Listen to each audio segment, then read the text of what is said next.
And now back to Bobby Likis Car Clinic and your host, Bobby Likis.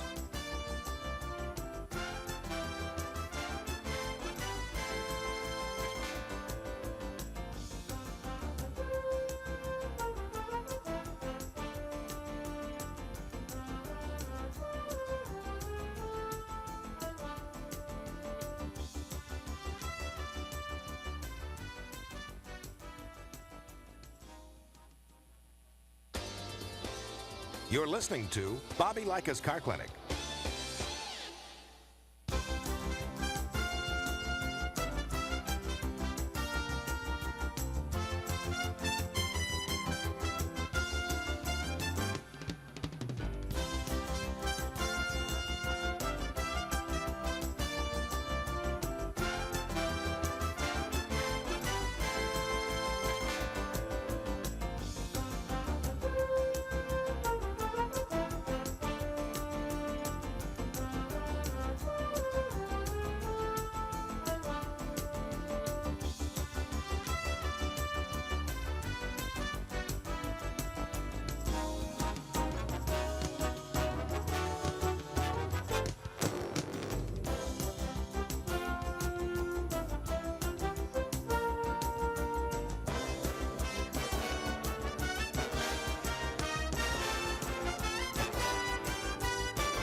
And now back to Bobby Likis Car Clinic and your host, Bobby Likis.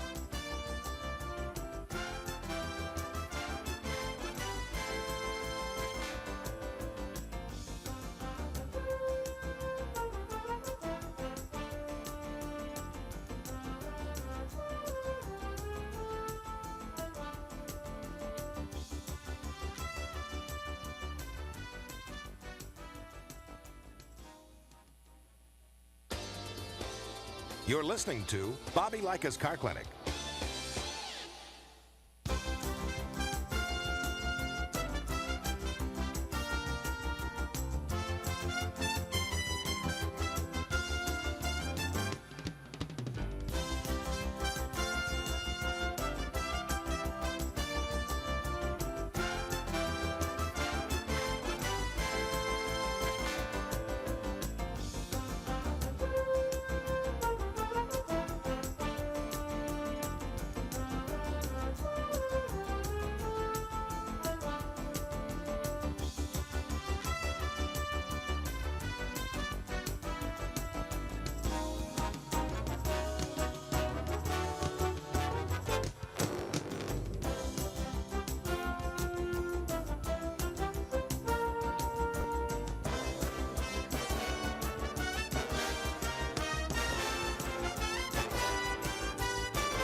And now back to Bobby Likis Car Clinic and your host, Bobby Likis.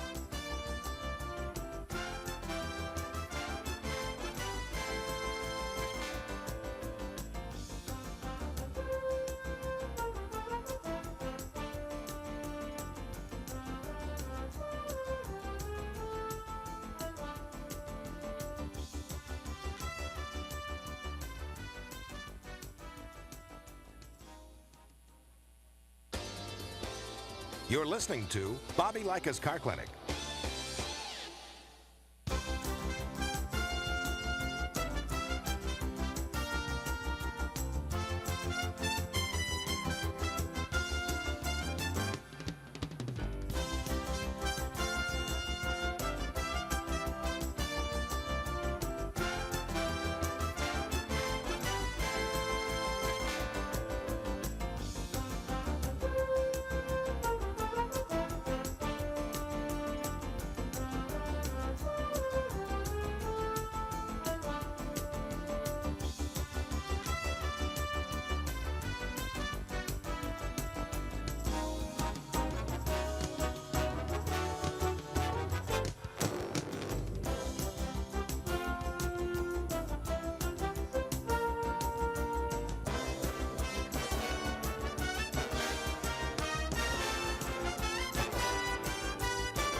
And now back to Bobby Likis Car Clinic and your host, Bobby Likis. Good morning, Car Clinic affiliates. Your Car Clinic minutes for the week of February 25th, 2019 are about to head your way. So go ahead and press the record button. As always, thank you for broadcasting and listening to Bobby Likis Car Clinic. Have a great weekend.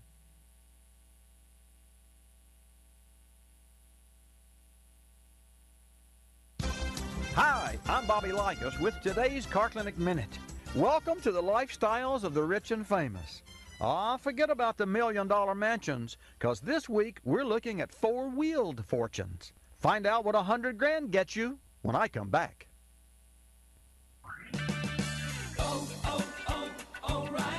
Race fans, the O'Reilly Auto Parts 500 at Texas Motor Speedway is Sunday, April 8th. And now you can earn a free O'Reilly Auto Parts 500 commemorative hat by mail. Just pick up a rebate form at O'Reilly Auto Parts and make a purchase of $25 or more. Or buy 5 quarts of any Pennzoil motor oil. O'Reilly Auto Parts, better prices every day.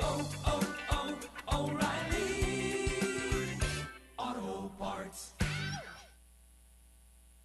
This week, we're living the high life with cars that cost as much as houses. Starting with a Maserati Quattraport, a 4-door, 5-seat luxury sedan with laminated glass, Poltrona Frau leather seats, and a Bosch Blaupunk multimedia system that includes exterior sound counseling audio, satellite phone, and rear seat TV/DVD player. Add a satellite navigation system, electric sunshade, separate climate controls, and a 4.2-liter V8 engine, and it's easy to see why this mean machine cost over $90,000.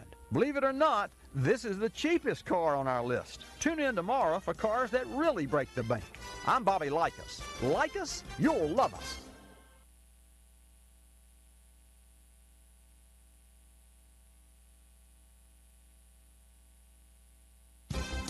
Hi, I'm Bobby Likis with today's Car Clinic Minute. Are you wishing and hoping and dreaming about cars, that is? Teachers used to scold for idling away the hours. Now they give high fives. When I come back, I'll tell you all about it.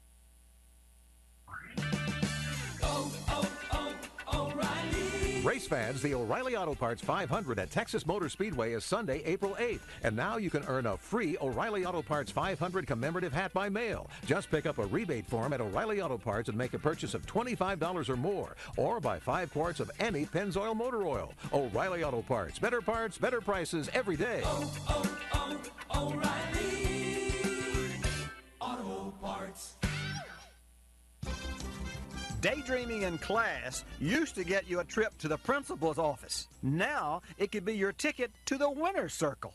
Daimler Chrysler is sponsoring the Build Your Dream Vehicle competition. Students conceive and design futuristic, environment-friendly automobiles, then present three-dimensional models and marketing plans to judges. Trophies and cash may be the destinations students have in mind, but along the way, they learn about teamwork, finance, technology, and communication. And who knows, their dreams may find the way to your garage. I'm Bobby Likis. Like us, you'll love us.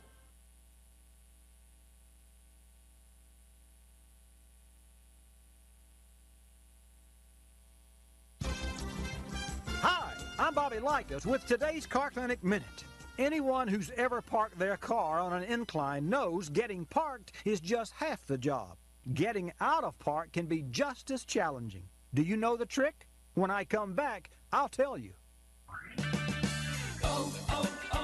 O'Reilly. Race fans, the O'Reilly Auto Parts 500 at Texas Motor Speedway is Sunday, April 8th. And now you can earn a free O'Reilly Auto Parts 500 commemorative hat by mail. Just pick up a rebate form at O'Reilly Auto Parts and make a purchase of $25 or more. Or buy 5 quarts of any Pennzoil motor oil. O'Reilly Auto Parts, better prices every day. O'Reilly Auto Parts. Here's how to avoid Heartbreak Hill, ensure your car stays put while it's parked on an incline, and avoid the frustration of a shift lever that just won't budge when you're ready to go. Simply apply the parking brake, then put an automatic transmission in park, or a manual transmission in reverse gear. This puts the weight of the car right where it belongs, on your brakes. And remember, turn your wheels toward downhill curbs and away from uphill curbs. These tips can save you frustration and protect favorite property, your car. I'm Bobby Likis. Like us, you'll love us.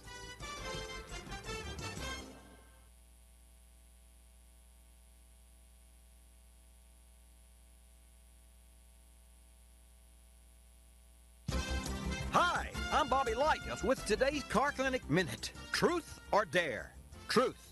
Have you ever entered the E-zone? That dangerous place where your gas gauge inches from full toward empty? Aha, I knew it. When I come back, we'll play dare.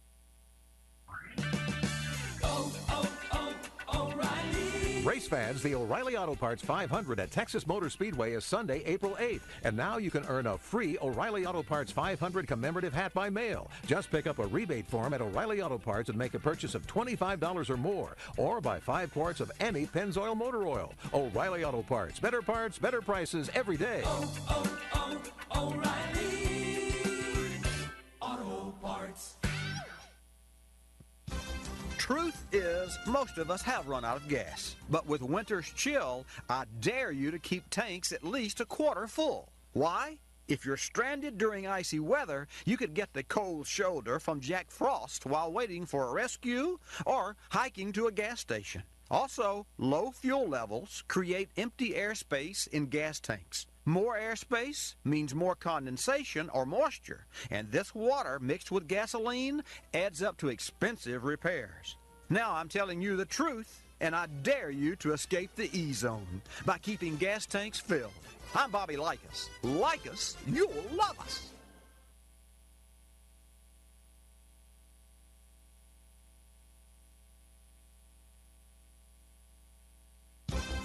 Hi, I'm Bobby Likis with today's Car Clinic Minute. Are you wishing and hoping and dreaming about cars, that is?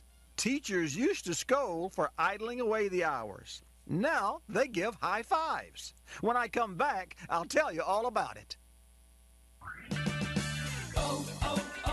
O'Reilly Race fans, the O'Reilly Auto Parts 500 at Texas Motor Speedway is Sunday, April 8th. And now you can earn a free O'Reilly Auto Parts 500 commemorative hat by mail. Just pick up a rebate form at O'Reilly Auto Parts and make a purchase of $25 or more. Or buy 5 quarts of any Pennzoil motor oil. O'Reilly Auto Parts, better prices every day.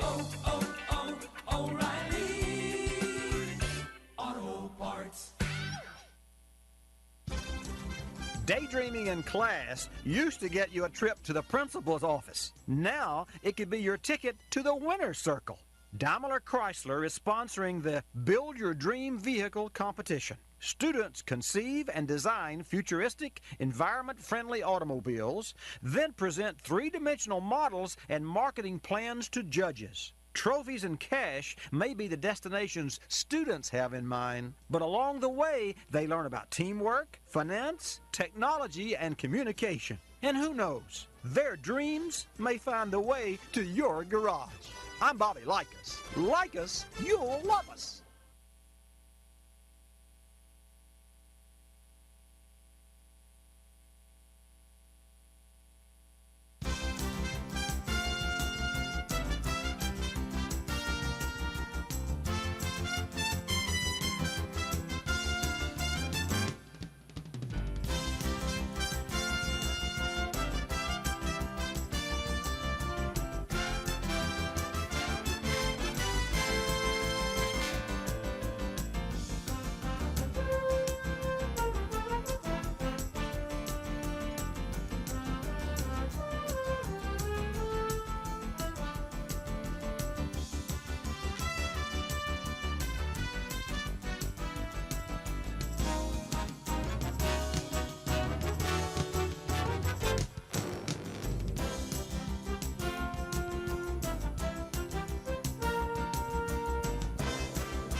Bobby Likis Car Clinic begins at 6 minutes after the hour.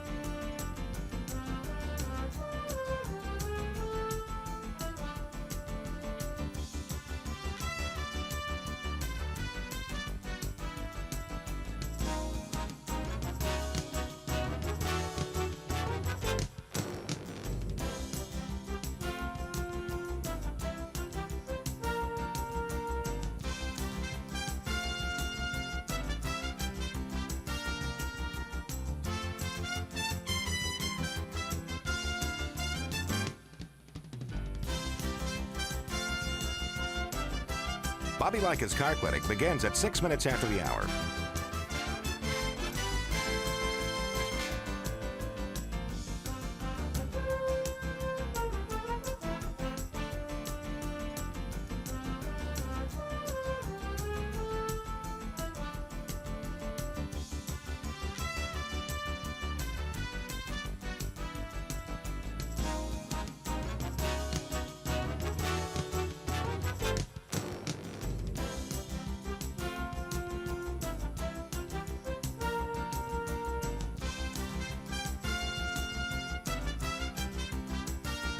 Bobby Likis Car Clinic begins at 6 minutes after the hour.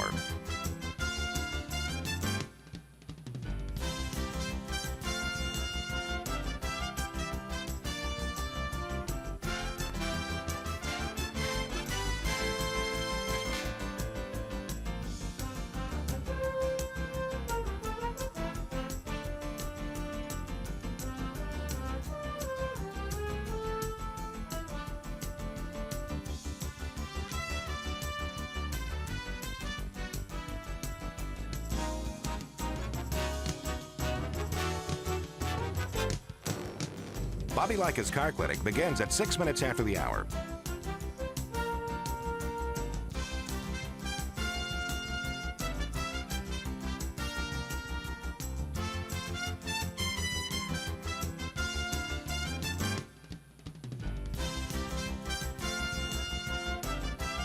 Bobby Likis Car Clinic begins at 6 minutes after the hour. Countdown to 3-minute mark. 5, 4, 3, 2, 1, mark.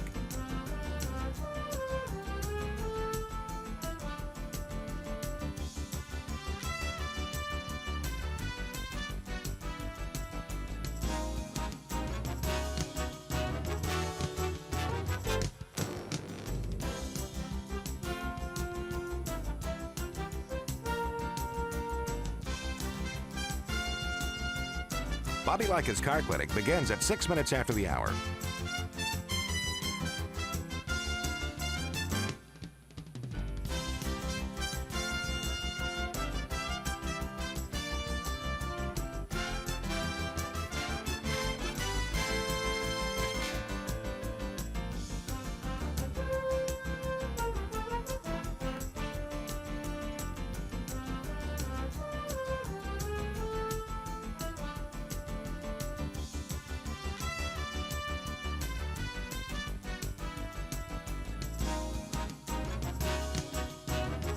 Bobby Likis Car Clinic begins at 6 minutes after the hour.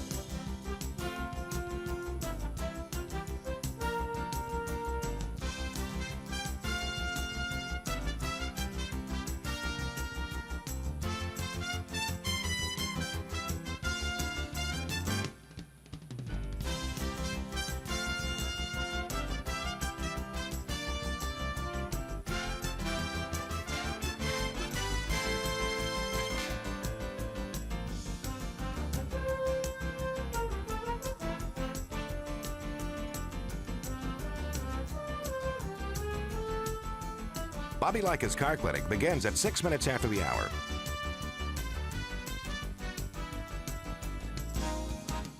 Countdown to 1-minute mark.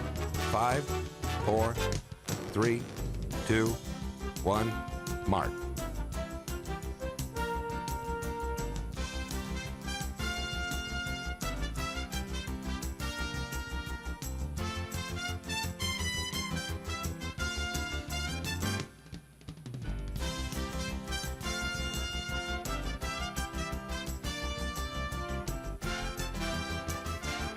Countdown to 30-second mark.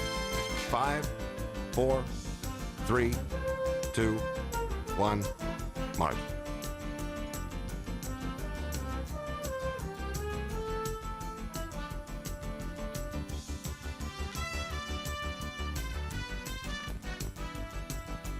Countdown to 10-second mark. 5, 4, 3, 2, 1, mark.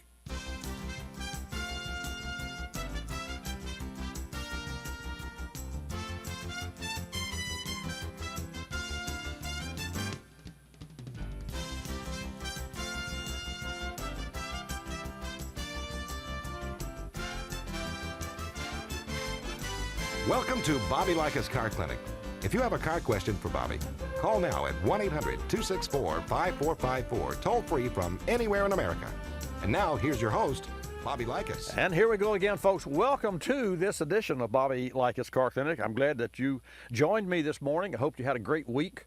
I hope you treated your car well. And I don't know about you and your weather situation there where you're listening to Bobby Likis Car Clinic, but I can tell you along the Gulf Coast of sunny Florida, it ain't so sunny. I'll tell you. In fact, the flights are fogged in. Nothing flies in and nothing flies out of the airport along the beautiful Gulf Coast of Pensacola. So let's do this. Let's just connect rather than by airplane faster. And the way to do that, 888 Car Clinic. 888-227-2546. Bobby Likis Car Clinic is brought to you in part this morning by O'Reilly Auto Parts. So, when it gets cold out there, your vehicle needs some extra attention. O'Reilly Auto Parts has everything you need to keep your vehicle toasty warm. From choosing the right antifreeze for your engine to replacing your windshield wiper blades, O'Reilly will help you get your car or truck in fighting shape for the cold weather ahead, or, folks, for the warm weather ahead. Hot or warm. Automobiles like that mid-temperature, but they don't like the real cold or the real hot.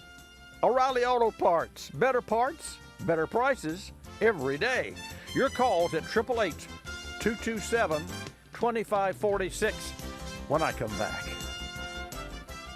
If your vehicle's a little sluggish, try Berryman's B12 Chem Tool. Using HEST or high energy solvent technology, Berryman's B12 Chem Tool dissolves gum, varnish, and carbon deposits in the fuel system, which help restore lost power and peak performance. But don't take our word for it. Richard M's 99 Acura had 200,000 miles and was idling roughly. He put a bottle of Berryman B12 Chem Tool and the idle smoothed out and the car ran noticeably better. Learn more about Berryman B12 Chem Tool and other great products at berrymanproducts.com. Motorrad, a longtime OE supplier, is the leader in automotive thermostats and fuel and oil coolant caps. Motorrad's state-of-the-art quality control and functional testing systems ensure high-quality, long-lasting products. Motorrad delivers world-class product development, providing all the parts and accessories needed to do the job right the first time, every time. Motorrad offers the best coverage of thermostats and closure caps in the world for virtually any vehicle and engine on or off the road. Motorrad, leading the way in coverage and service. A customer dropped off a 99 Ford Ranger for a routine oil change service, and she mentioned that the truck was misfiring on occasion. The road test confirmed a misfire under load even though there was no check engine light or any other codes to be found. While performing the oil service, we found a coolant level low, sending up an immediate red flag. A quick check of the ignition system revealed the number 5 cylinder was the missing culprit. We pulled out all 6 plugs and did a quick compression test. All cylinders were pretty close at 200,000 miles. We then inspected the plugs closely, and the one from number 5 had traces of coolant on it. Antifreeze will leave a greenish yellow tint on the electrodes. This engine had a small head gasket leak or a cracked cylinder head. Teardown and inspection was more than the truck was worth, so we suggested K-Seal. We poured in the product, drove the truck, topped off the coolant, and installed a fresh set of spark plugs. It's been over a month, and the car's doing great. For more information, go to kseal.com. You're listening to Bobby Likis Car Clinic. Rosie Outfitters, I'm Tina. How can I help you? I'd like to place an order. Great. Which item? The cotton roll neck sweater, large. Okay. Periwinkle loaded or caramel? The caramel, please. The what? I'd like it in caramel. Oh, the caramel? Yeah, that's what I said, Tina. Actually, you said caramel when it's pronounced caramel. Can't we just call it yellow? No. Everyone knows the best part of a Milky Way. They just don't know how to say it. After all, it's our caramel. It's caramel. Ugh, that makes a Milky Way great. You start my morning, you stir in my soul, you warm my heart, make me feel whole. Your aroma calls me, starts my morning, happy morning. Your name is Folgers Mountain Grow, now you're here. Your aroma helps me wake and the day is mine to take. The best part of waking up is Folgers in your cup.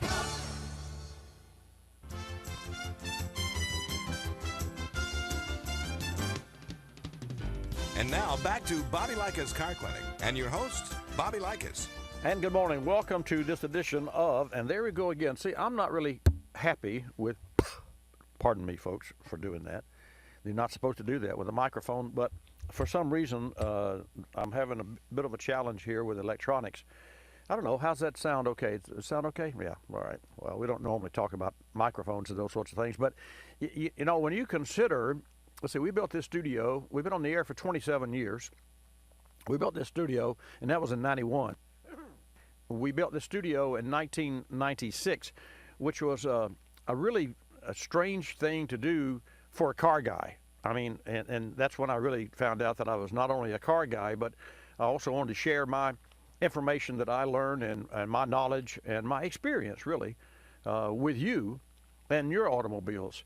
And I think the driving force that keeps this program on the air, which means yours truly stays enthused and refreshed, is the fact that every week in our service shop, see, in addition to Car Clinic Network, we also operate Bobby Likis Car Clinic Service Pre-Repair which is a bumper-to-bumper service located in Pensacola, Florida. And so we have to deal with a lot of hot issues in the summertime, maybe not so cold in the wintertime along the Gulf Coast, but we do see some single-digit weather occasionally, not like you folks in New York or Washington State, up there in Moses Lake. But I can say that the cars, the engines in the cars, respond and really need your attention in the really hot weather and also in the really cold weather. And here's why. Number one, think about the physics of liquids. Not to get technical, but if our air conditioner were out and we wanted to put a fan on the desk and have some kind of air movement and feel the air flowing, and then we, as we do in a lot of times you'll see at county fairs and beach events, they'll spray water as a mist onto the fan, and the fan blows the mist, of course, onto the crowd, which is really, really kind of cool. So if you spray water on a fan, you're going to get wet.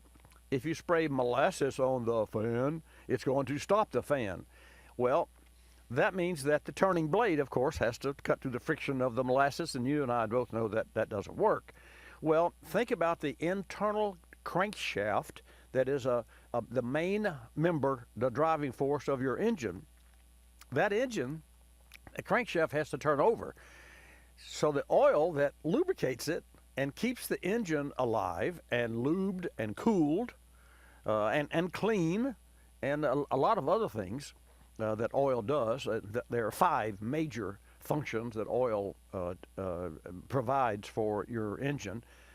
Cooling and lubrication are the 2 main things. But anyway, so imagine now that we put molasses in the crankcase. Well, now you wouldn't do that.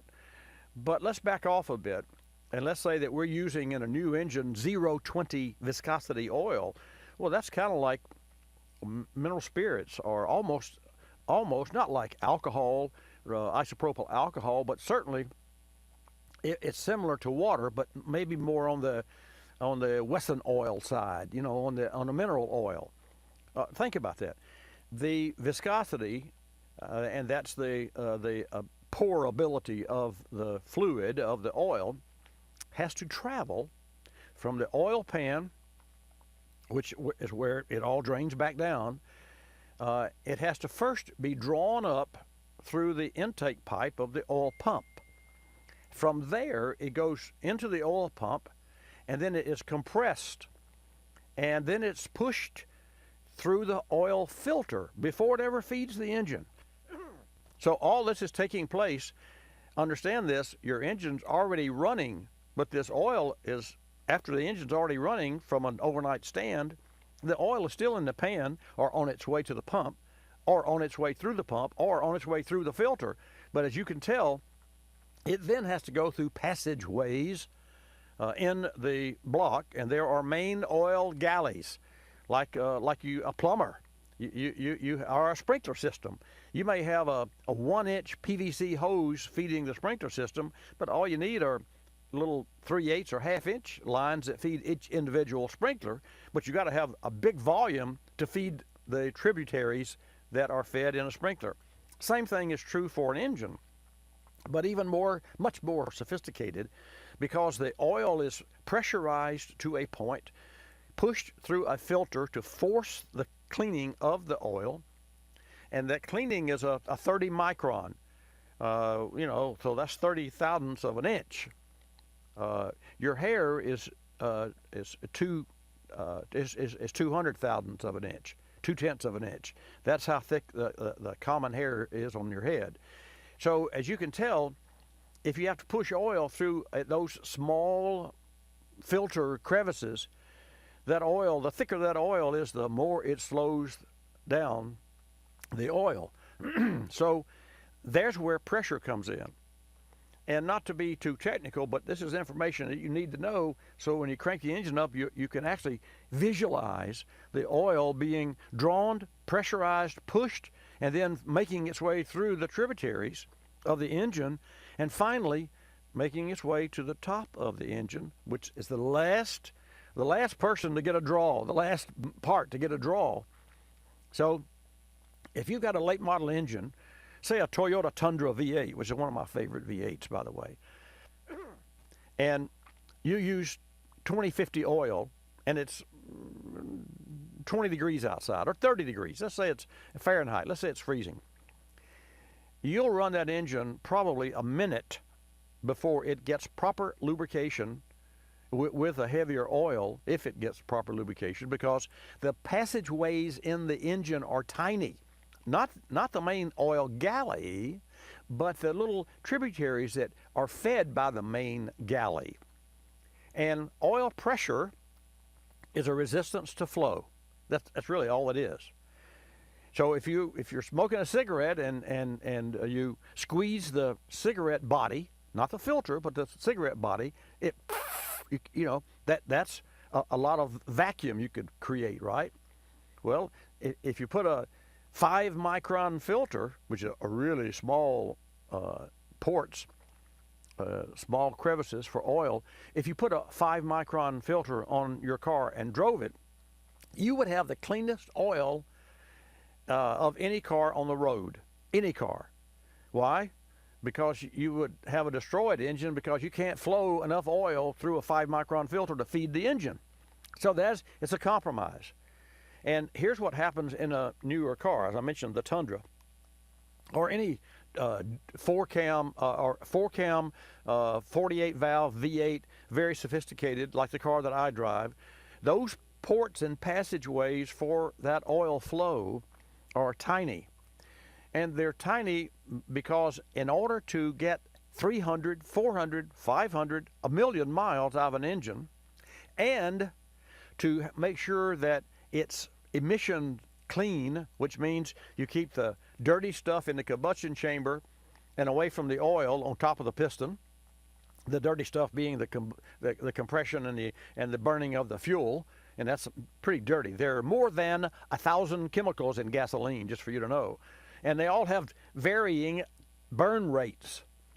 So when your spark plug, fires and that flame expands and pushes the piston down, drives the car, in that brief millisecond, there's a lot of action and a lot of chemistry and a lot of debris that's created. And it is that debris that can get into the oil and get to our lungs if we breathe the exhaust, which we do. But we clean it before we put it out with a catalytic converter. So that's, you see where I'm going here? All of these coolants and fluids and lubricants and the temperature of the engine and the clearances, the tolerances of the engine are ever so important. To think about this. Have you ever had a window that was stuck? I don't mean one that's been painted shut. I mean a window that just, in your house. You got new windows, and there's always one or two of those new windows that it's hard to get up because when it was installed, maybe the board was pinched or maybe it was forced into place, which means it doesn't have clearance enough to easily slide. Well, why don't you just make it really give it more clearance? Make it really easy to open and close.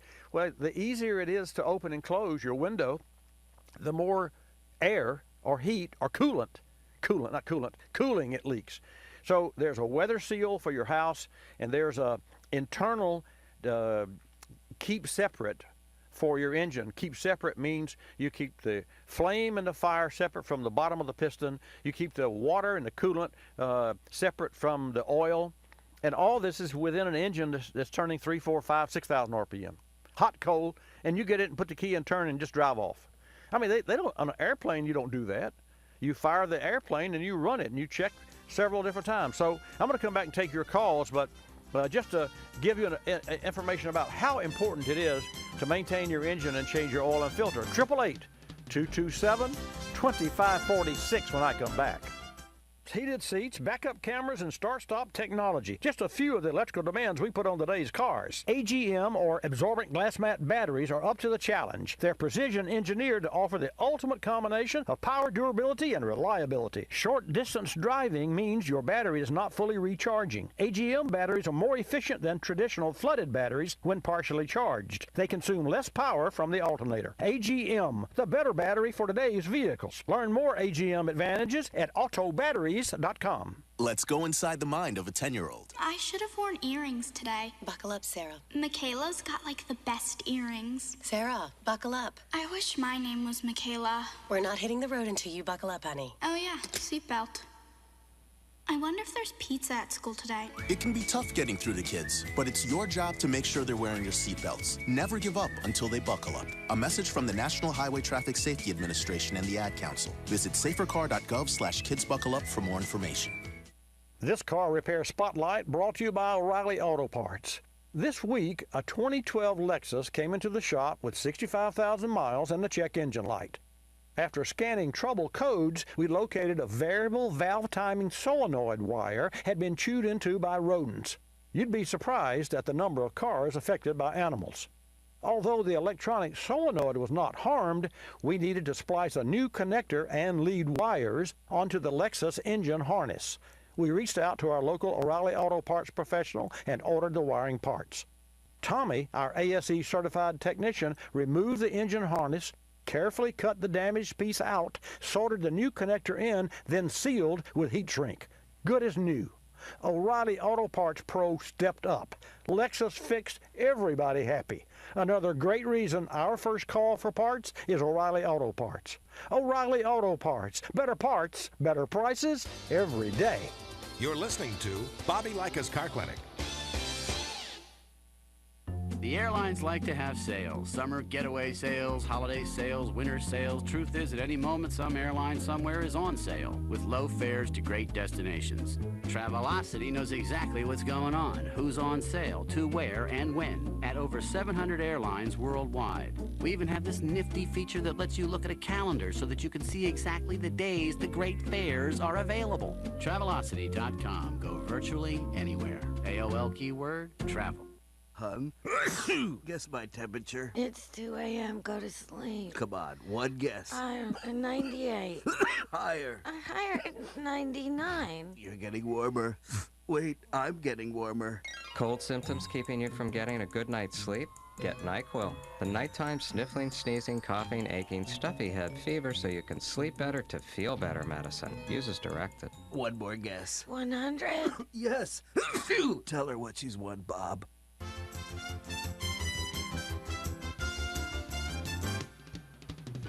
And now back to Bobby Likis Car Clinic and your host, Bobby Likis. And welcome back to this segment of Bobby Likis Car Clinic. So in closing, your first sort of instructional audio for today with regard to engine oil, should you, and think about this, should you use different viscosity, the weight of the oil, as it's commonly known, in the wintertime than from summer? And the answer to that is no. Maybe years ago, when engines were sloppily made and had tolerances that were unbelievably broad and wide, and there was a time before my time and yours, if you're listening, when engines would have to change the oil every 1,000 miles because number one, there wasn't an oil filter, and even when there was a filter, there was so much raw fuel that got into the oil it would dilute the oil. And you had a mixture of carbon and unburned fuel and condensation and it just goes on and on and on. Terrible engines. Of course, there was a new technology at the time. I mean, in the early 1900s, when Henry Ford made his first car. Actually, he made his first car in 1896. It's called a quadricycle. I imagine it was two bicycles that were put together.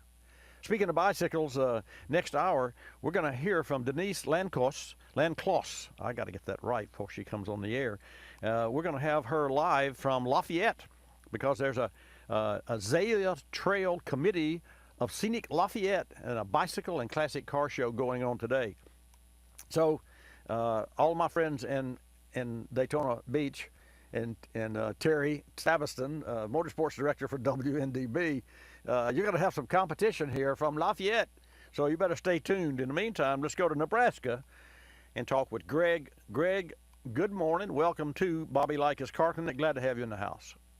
Well, thank you.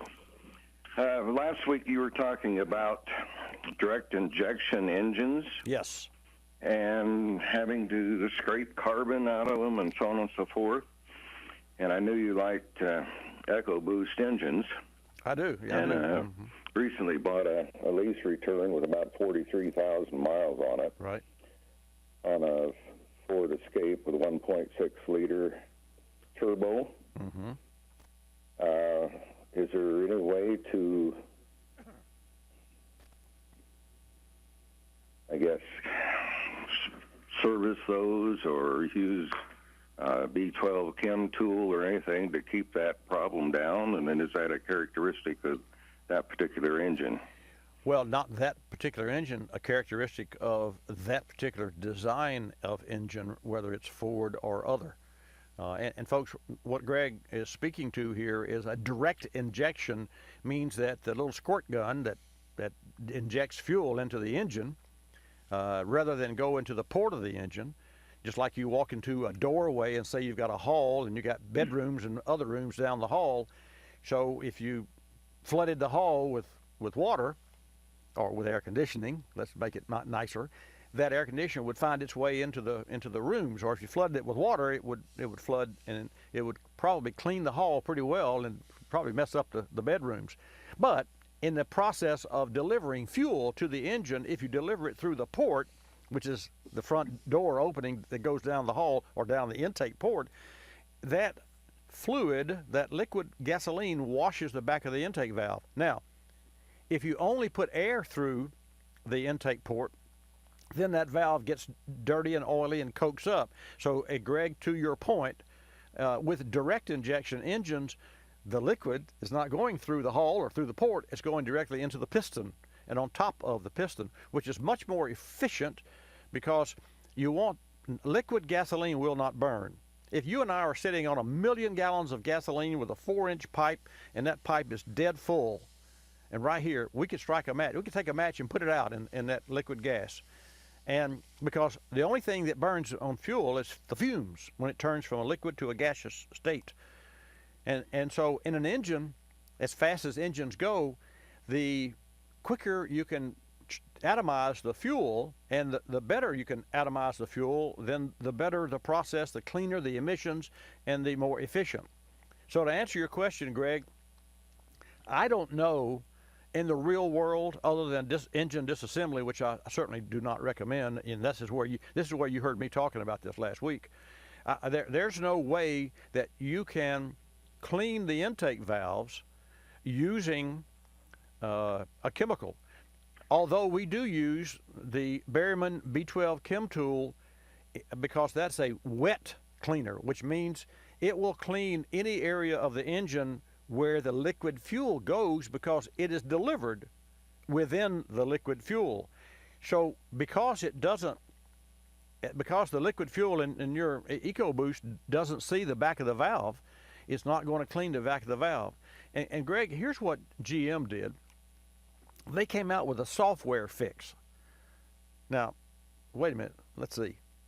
We got a software fix? Let's see. We're going to wash my car in the drive or your truck in the driveway, and we're going to do it from our house with software. How does that work? So what they did, Greg, and this is a bit sophisticated, but it's really simple too. During the engine running process, the intake valve opens and air goes in, and the fuel injector delivers fuel. The valve shuts, and then the air is compressed, and that's where you get your power and your burning from. So what GM has done to help and they're having a lot of problems with this, a lot of problems. I mean, at 35 and 40,000 miles, we're seeing, we had a Traverse in here that, anyway, I won't go into that, but they have problems. So what GM did, Greg and folks, they modified the cam timing with a software to hold the intake valve open a little bit, like marshmallows. So if you hold the valve open when it should be closed, it's exposed to the flame and more of the heat, and some of that will wrap around the back side of the valve because of obvious reasons, because you got a lot of power there, and that cleans the back of the valve. So that's what GM did. Does it work? No, it can't work, because the only way you get coked up, layered carbon from the back of off a surface is to scrub that surface, or to use a chemical like Berryman B12 Chem Tool is a chemical, and it has cleansers and solvents within it. But the bottom line is, with your EcoBoost, that's a situation that was so severe that yours is the 16, but in 2017, Ford added the port injector to your engine. So the 17 EcoBoost has two injectors per cylinder, one direct and the other one, and they said, well, for drivability. Well, look, you can claim it's for drivability, but and maybe I need to talk with our Ford engineers, because we can do that, and so I can shed some light for myself and for everyone as to why they added the intake port injector. But I find it so strange that Toyota did this years before Ford. Toyota has two sets of injectors for every cylinder for years, and they did that so they could have some ongoing cleansing of the back of the intake valve. There are some fuel rail services. There are that we provide our customers. There are some intake, like throttle body cleaning, and there's some fogging of the plenum, which is called induction system service, that we perform. But let's face it, how many miles on your Ford? Yeah, about 43,000. Okay, so at 43,000, we know there's an accumulation of coked up oil that's run down the guides, because they have to have oil lubricating the guides. So every time you cut the car off and put it to bed at night, there's whatever oil is on the back of the intake valve gets heated and forms another layer of coke, coked up layer. So over the 40,000 miles, how do we undo in 1 hour service what it took 40,000 miles to create?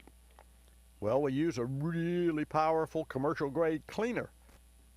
The problem is you can't put that raw stuff, just like gasoline. Shell advertises 5 times the amount of cleaner that the EPA mandates for gasoline. So to me, what that means, and I'm being facetious, but to make a point, what that means is, rather than to put 1 drop of cleaner in 10,000 gallons, they could put 5 drops of cleaner. Because I can assure you, the real cleaner, like Berryman uses and other chemicals use, is very powerful, very strong, and that's why you put 1 can or 1 bottle to 20 gallons of gasoline. So I said all that to say that in the big scheme of things, other than to disassemble that engine, there's not any way to clean the intake valves. So what I do on my car, because I'm concerned about this as well, what I do on my car is I will hard throttle that vehicle onto the on-ramps and high RPM, because when you're wide open throttle, that's the only time you're not building carbon on the engine to excess. When you wide open throttle, and also when you're wide open throttle, you have atmospheric pressure more so on the top of the piston. You have more going on, more RPM, more flow of fuel, obviously more flow of air, and also you have the valves banging up and down on the head, which they do, although the cam profile is designed so that the valve is supposed to come back and seat and open and seat and open.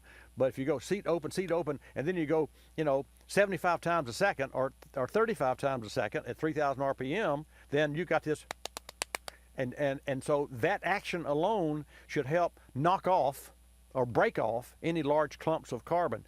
That's what I'm doing to my car. Okay, thank you. One kind of related comments here for what you were talking about. Do you know anything about driven racing oils with less detergent in them?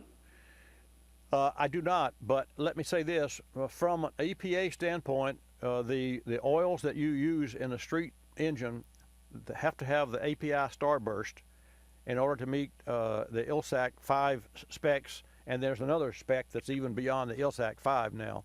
But in order to meet government mandates, see, that's what happened in 2007. We had a new super clean oil spec to come out, and the 2007 oil that came out did not protect the engines as well as its predecessor, but it was better for the catalytic converter and more clean. And just like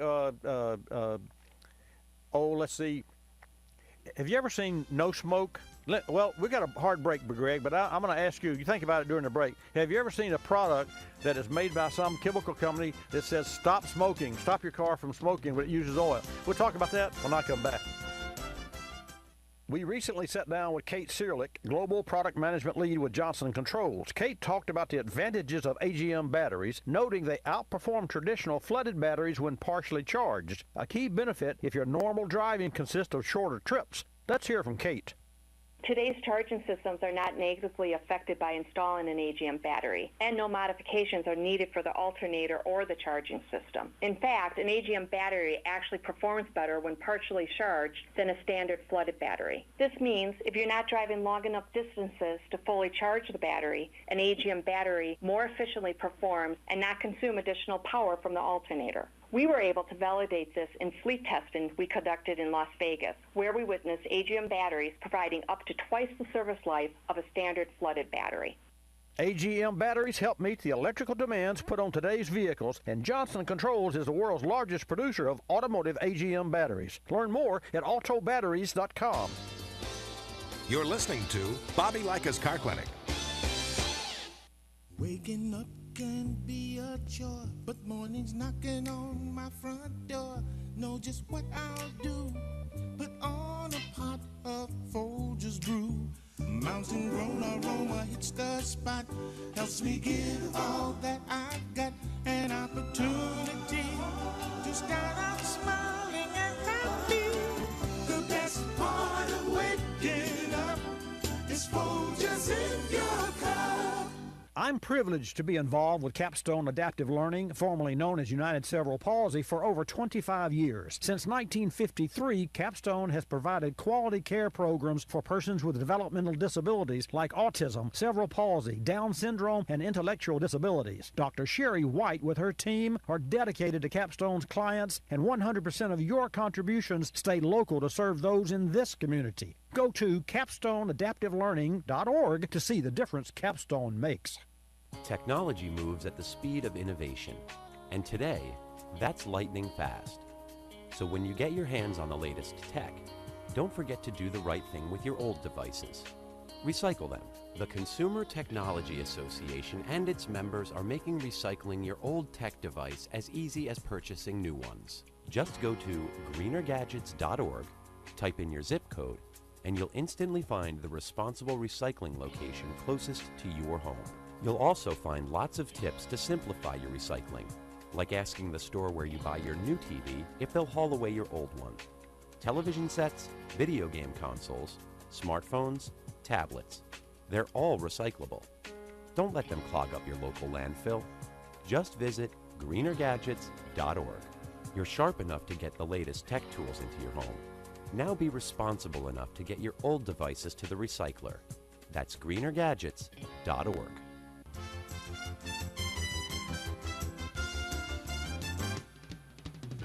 And now back to Bobby Likis Car Clinic and your host, Bobby Likis. And welcome back to this segment of Bobby Likis Car Clinic. So we're talking with Greg in Nebraska about a lot of things, oil specifically. So Greg, and you mentioned, what was the name of the oil? Devon? Driven racing oil. Driven racing oil. Less calcium in it, less detergents. Some of that probably had to do with higher fuel dilution in the motor oil. I'm sure that you mean as far as the EPA and ILSAC and SAE API rather specifications. Well, to that end, with racing oils, the oils that are used in racing have more phosphorus.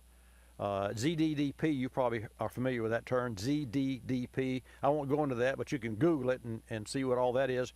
That's a product that's not in oil today because it damages catalytic converters. But here's one thing, Greg, that's to be mindful of with regard to oils and really what we can use and what we aren't allowed to use, and you can't really buy them in bulk.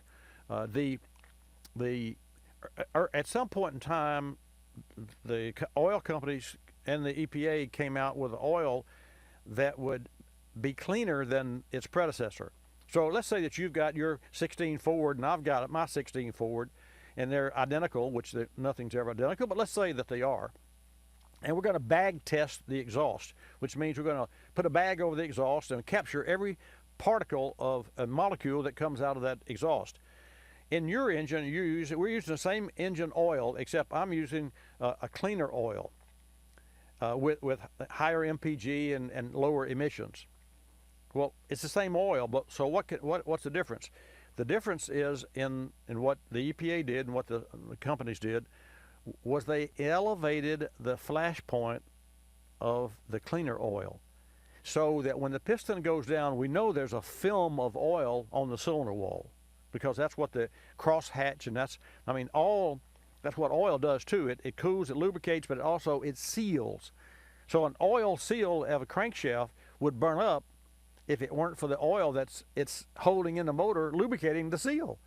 So in fact, to that end, I've actually seen cases where water pumps were installed by technicians, and then they crank the engine up, then pour the water in, and the seal on the water pump would be destroyed because the pump is spinning with no lubrication, no coolant.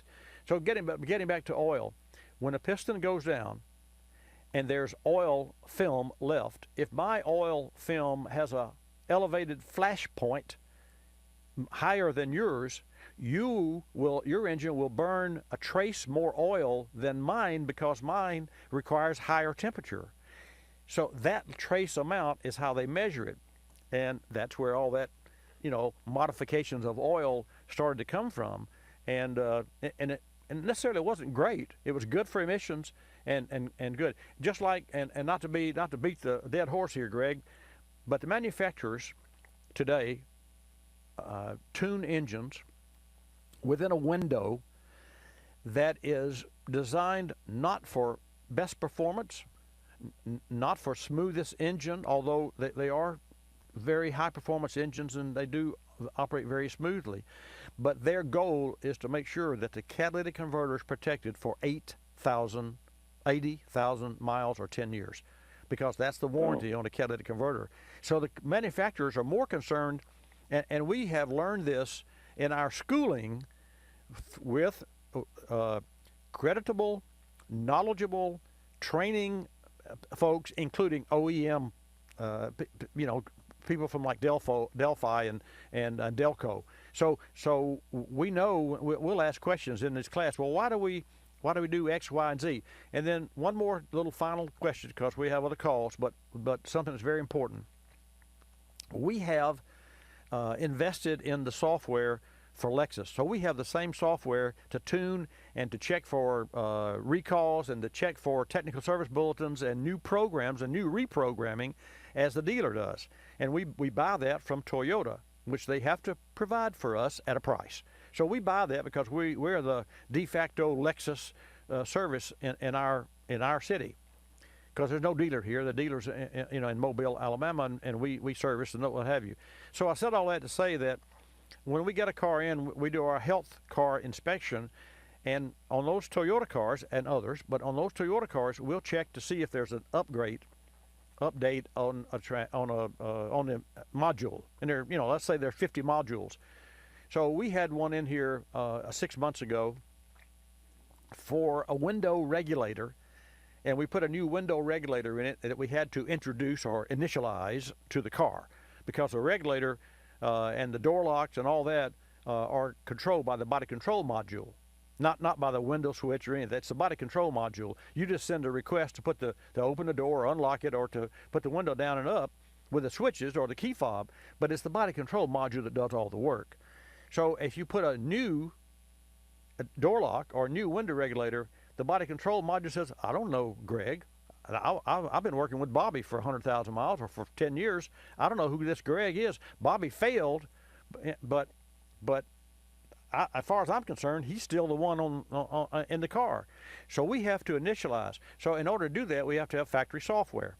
Well, lo and behold, during this inspection for software and health car inspection that we provide, we see there's a update to the program for the ECM, the engine control module. And Greg, here's what they did. Let's say that we have a tolerance of a window that's 3 by 5. And that's anything that's bigger than 3 by 5 can't go through the window. And if you can't get through the window, that's going to make the check engine light come on. So you're moving data back and forth, and the window is a specific size. And if something, if a signal or a sensor or a wiring problem or the fuel's too lean or a vacuum leak, if it got too far out of its window of operation, then it will make the check engine light come on. You with me so far? Yes. Okay. You know what the Lexus did? They made the window bigger. So for all cars that have 50,000 miles or 75, and I'm not sure where that threshold is, for all cars that have 50, 75,000 miles, they took a 3 by 5 window and made it 4 by 6. What that means is that car can operate with a little less efficiency, with a little more resistance in the wires, with a little more leakage in the intake or something, and still not trigger the light. And it doesn't mean that that's a bad thing. It's just that that's more of a convenience to hundreds of thousands of car owners who otherwise, I mean, if you only knew in your Ford how many times that check engine light has been threatened to come on because your computer all the time sees a glitch here and a glitch there. Every time I check my car, there's 25 trouble codes. You take a Mercedes or a Jag or any of those cars that have all those electronic components and luxury items, there's so many codes there. You know, rear seat air conditioner failed to communicate. Left driver's mirror outside failed to communicate. But it doesn't throw the light on or set a code because it was a temporary glitch, like at your house. You know, the power goes whoop, and you see a little dim, but you just pass it off because it's no big deal. Well, the computer records all that, and it says, oh, we had a problem 14,250 cycles ago. Anyway, I know that's a lot of technical, but it's really interesting to me at what you and car owners and I, as I learn, don't know that's going on behind the scenes of all that, and I will close with this, Greg.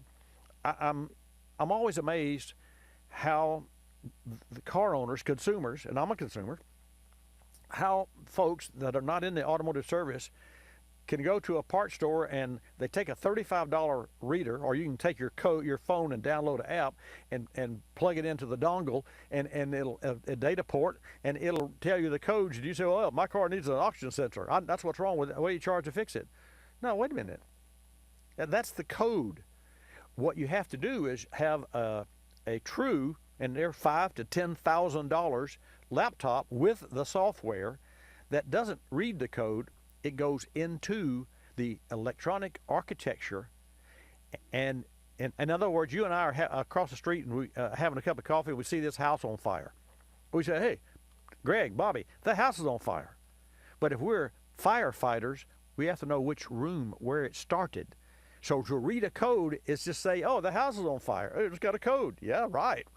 But to diagnose and test the problem, you have to get in the architecture, and every car on the highway forever has a gatekeeper. And the gatekeeper keeps the kids and the wannabes and the DIYers out. You got to have a professional machine. And so for those of you DIYers, just suck it up, because that's the absolute truth. You don't have the ability to get in, and to that end, we could take a car like a Mercedes with an airbag control. We could do that, make that car wirelessly do a dance. Left rear goes down, right rear. You think it's doing the limbo, and we can do that because we can actuate emissions, evap sensors, motors, a whole host of things that we can do. And you have to be able to find out which one of those widgets is not doing its job, because they all work together and they all work on the same communication. They're all hooked to the same communication pipe. Anyway, I know it's a lot of information, but hey, I sure appreciate your calling. And my advice to you is to treat the fuel system. And the Behrman Chem tool is as good as you get. A B12 Chem tool, that's just fine. And they've been on, around since the 50s. They do a great job. Not because they're partner sponsor, but I use them. I've used that for 40 years. The transmission additive was their first factory approved, and I could never figure that out. Anyway, I'll let you go, and I sure appreciate your call from Nebraska. Well, thank you so much. Your program's great. Thanks. Catch you later. Appreciate you, man. Bye-bye. We'll take another call from Mac. Mac, welcome to Bobby Likis Car Clinic. Well, morning. I need to ask your opinion about catch cans. Earlier you were talking about direct inject gasoline engines. Right. And, the bypass and all that, going back into the intake going back into your intake cleaner. Exactly. Going in and then pausing on the back side of the valves. What do you think of a catch can? I think they're excellent. I think a catch can, in fact, to that end, I had a gentleman to call, but it was at the end of a show, and he went away and didn't answer my question. Quite candidly, I thought he was evading my question, because I asked him for more specifics. But then later on, he sent me a note and said, no, I had to go, or I lost a connection or whatever. And folks, what Mac is speaking to is your engine. Well, first, so I can give you a visual, think of the dome, the exhaust stove dome on McDonald's. Or look inside where they cook the hamburgers and look up underneath the hood, and you got all this. It's a real issue. I mean, a lot of grease. Well, that's because the smoke, when you're cooking a burger, of that oil that is vapor, comes up and they got that fan. Same thing's true for your house. That's what smoke detectors thrive on. They look for that stuff. Well, your engine sucks that stuff every time you're running the motor out of the crankcase. I call it from the bowels of the engine into the mouth of the engine, and breathes it. And that's to make sure it burns it. But also on the way to the piston, it coats every part of the intake with oil, and you turn the motor off, that oil solidifies, and you get a layer after layer after layer. Well, after a year's layer, or 5 years, you got an airway that's so restricted. I call it, as you know, Mac, if you listened, black lung disease in an engine. And so what you're speaking of with a catch can is you take that same pipe that transfers the vapor from the crankcase up to the mouth of the engine, and you insert a catch can with a whole bunch of mirrors, like at a county fair, where you don't know where the mirrors, you don't know where you're walking, so you put layers and layers of W-shaped baffles, so that the vapors can go around in the air. That's how air filters work. That's how like a K&N or air filter. That's how that works. The air travels around one turn, another turn. You still get the same amount or more. You get more air, but as it makes the turn, whatever particle was on it sticks to the wall, because the air can turn, but the particles can't. That's why carburetors were never any good, because when a carburetor, it drops the fuel in the center of the intake, and all that raw fuel has to find its way to the port. And the air turns, but the fuel didn't, so it stack up on that was always an issue. It still is. So back to your concern, a catch can, the pro of a catch can is all good, but the con, in my opinion, outweighs the pro, because I think about advice on this program for the masses, and I have to close with this. In order to modify the intake system, the PCV system of an automobile, which is a vacuum leak, a monitored, metered, designed vacuum leak. In order to change that with a catch can, you have to do plumbing, and I don't have the confidence that people can do the plumbing. That's my, but if you're anal about it and you're an engineer, or you're willing to say, I'm not an engineer and I don't know, and I got to get the right instructions, and you call the maker and say, okay, where do I run this pipe, and how do I make sure this pipe doesn't change the air-fuel ratio, all those things. And then if you do a job 100%, you have to promise yourself, if you're going to do this, that you're going to drain the can at regular intervals. Well, hey, you'll do that for the first year, but will you do it forever? And therein lies the modification of today's engine that I'm not good with. I hope that's clear. But if it's not, I'm going to come back at the top of the next hour. I'm Bobby Likis. Likis, you'll love us. This is Bobby Likis Car Clinic. Bobby Likis Car Clinic is a copyrighted presentation of Car Clinic Productions Incorporated and may not be reproduced or rebroadcast without the express written approval of Car Clinic Productions Incorporated.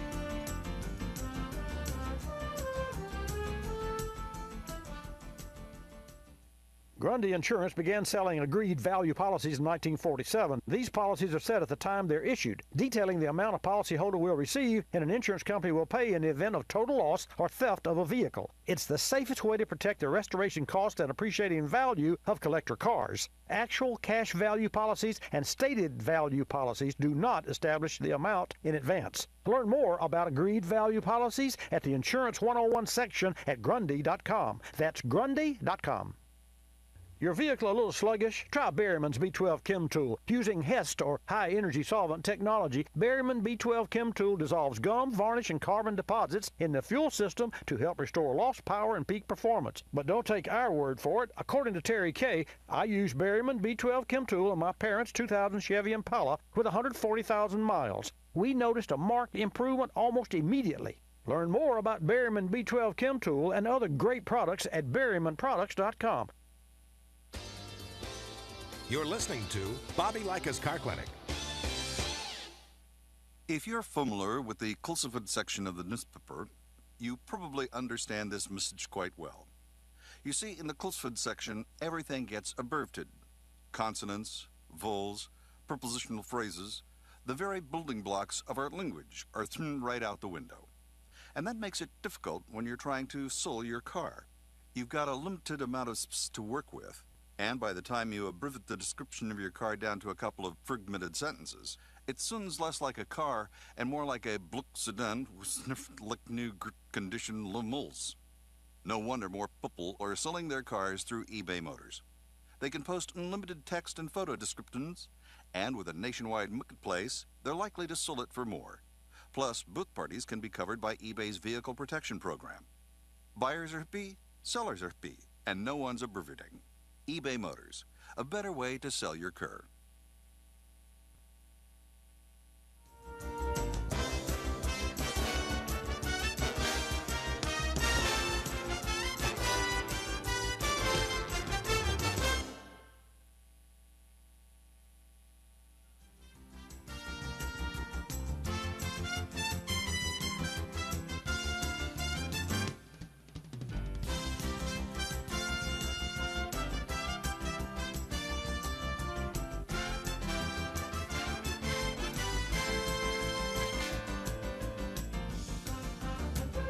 Bobby Likis Car Clinic begins at 6 minutes after the hour.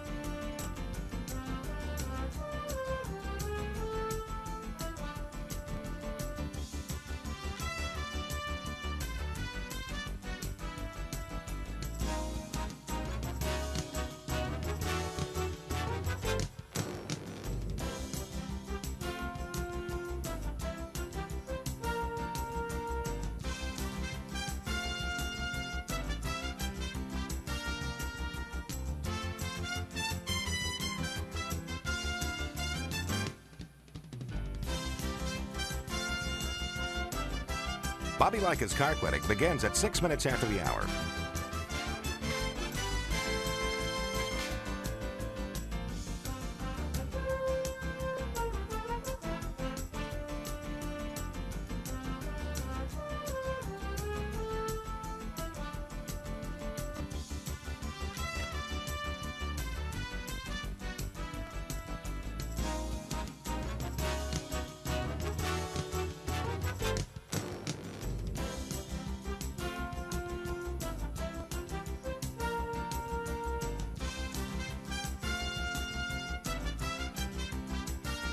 Bobby Likis Car Clinic begins at 6 minutes after the hour.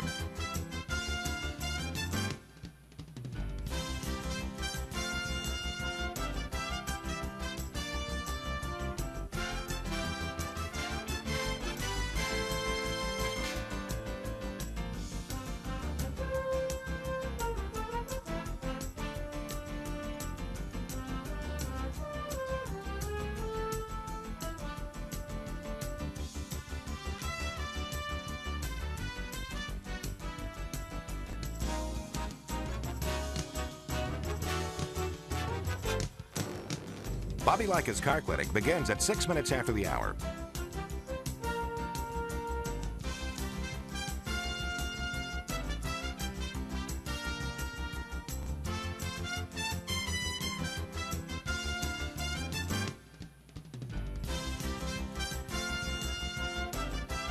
Bobby Likis Car Clinic begins at 6 minutes after the hour. Countdown to 3-minute mark.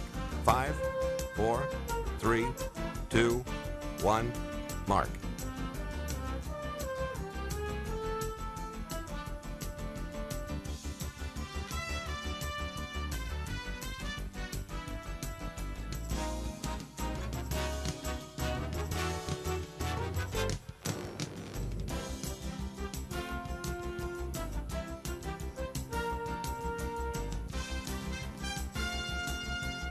Bobby Likis Car Clinic begins at 6 minutes after the hour.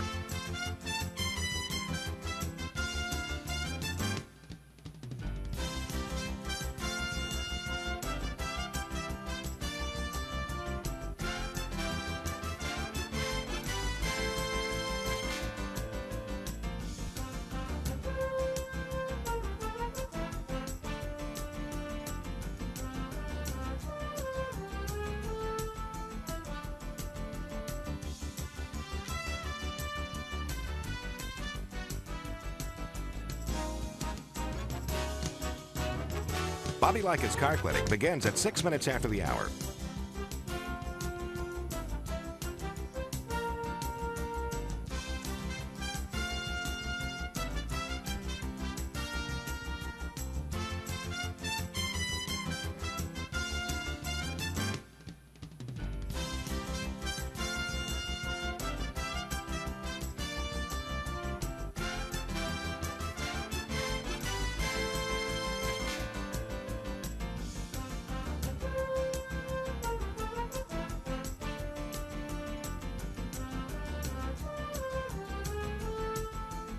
Bobby Likis Car Clinic begins at 6 minutes after the hour.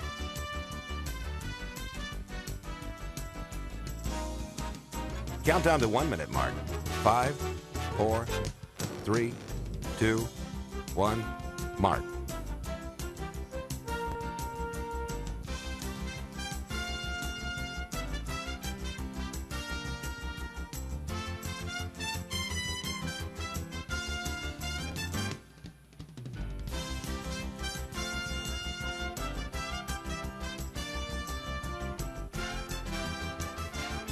Countdown to 30-second mark. 5, 4, 3, 2, 1, mark.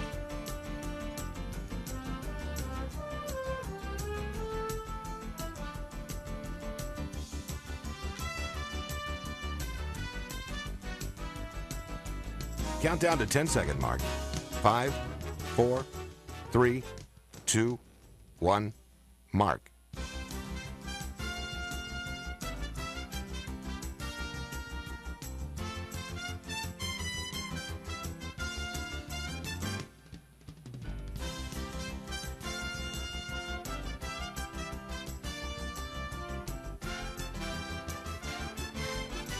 Welcome to Bobby Likis Car Clinic.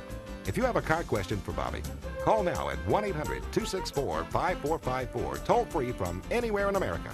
And now, here's your host, Bobby Likis. And a special good morning. Welcome to this edition, this hour of Bobby Likis Car Clinic. I hope that you had a great day, a great week with your automobile. And if you have any car questions, just consider me your personal car consultant. And I'll share with you information and I'll discuss with you. I won't get in a hurry. So I'm not looking to handle, a dozen calls here. but I am here to give you buzzwords and give you information that you need so that when you go into your service provider, whether it's a dealership or an independent or a chain store, that you'll know the right buzzwords. You'll know the right questions, like a doctor. You'll know the right question to ask when you get to this individual. So that's what I would suggest that you do. Hannah will take your call at 888 Car Clinic and put you in the queue, and I'll put you on the air. Bobby Likis Car Clinic is brought to you in part by Motorrad, your first choice for vehicle thermostats, closure caps, and engine management. You can learn more about their products and industry-leading application coverage at motorrad.com. Check them out, motorrad.com. And also, this company was recently honored as a vendor of the year in the aftermarket, which means they delivered. They research, development, quality parts, they delivered. Go to Motorrad USA for more. And give us a call at 888-227-2546. I'll take your calls when I come back. Time for another edition of Cooling System Q&A, brought to you by Motorrad, your first choice for vehicle thermostats and caps. Why is the thermostat so important? Cooling system regulates engine temperature and helps prevent overheating. While it's comprised of several components, the thermostat plays a critical role with efficient cooling system operation. It must regulate coolant flow properly to maintain a specific engine operating temperature, in addition to providing quick warm-up. Motorrad's new stainless steel thermal element Ultrastat is unmatched for corrosion resistance. Its revolutionary Reax wax mixture provides quicker reaction time. The Ultrastat also features bilinear valve technology, which prevents thermal shock to cooling system components, gradually increasing coolant flow versus instant maximum flow found in traditional thermostats. The Ultrastat precisely controls engine temperature to ensure the lowest emission standards, maximum fuel efficiency, and terrific interior cabin comfort. The Motorrad Ultrastat line is the perfect thermostat upgrade option with coverage for over 160 million vehicles on the road today. Motorrad, leading the way in coverage and service. We recently had an 09 Honda Pilot come into the shop with 169,000 miles on the odometer. The vehicle owner said the cabin was starting to smell like coolant, and he was concerned. Upon closer inspection, we found a heater core leak. Choices were to keep the vehicle and make a repair, which at best is half a day's labor plus parts, or sell the vehicle and buy a different used car that could have its own set of problems. We presented a third option, K-Seal. You've heard me talk about K-Seal before. Well, I don't just talk about it, we actually use the product in our service shop. It's a pour-in solution designed to stop leaks and help prevent future leaks. Other sealers use sodium silicate, which has a tendency to clog the system. K-Seal features ceramic technology that's designed to repair the leak without clogging. Our customer went with K-Seal, and 1 month later, no more leak. Learn more about K-Seal at kseal.com. Don't just seal it, K-Seal it. You're listening to Bobby Likis Car Clinic. Another lending success story from LendingTree.com. Car dealers like playing games. They play percentage points, they play markups, but I don't like playing with my money. So I got my auto loan through LendingTree.com. I filled out one simple form, a marketplace of banks and lenders competed over it, and I got 4 offers back within hours. After all, the car buying game is a lot easier to win when you're holding all the cards. LendingTree.com. When banks compete, you win. For additional information and state license disclosures, please visit our website located at LendingTree.com.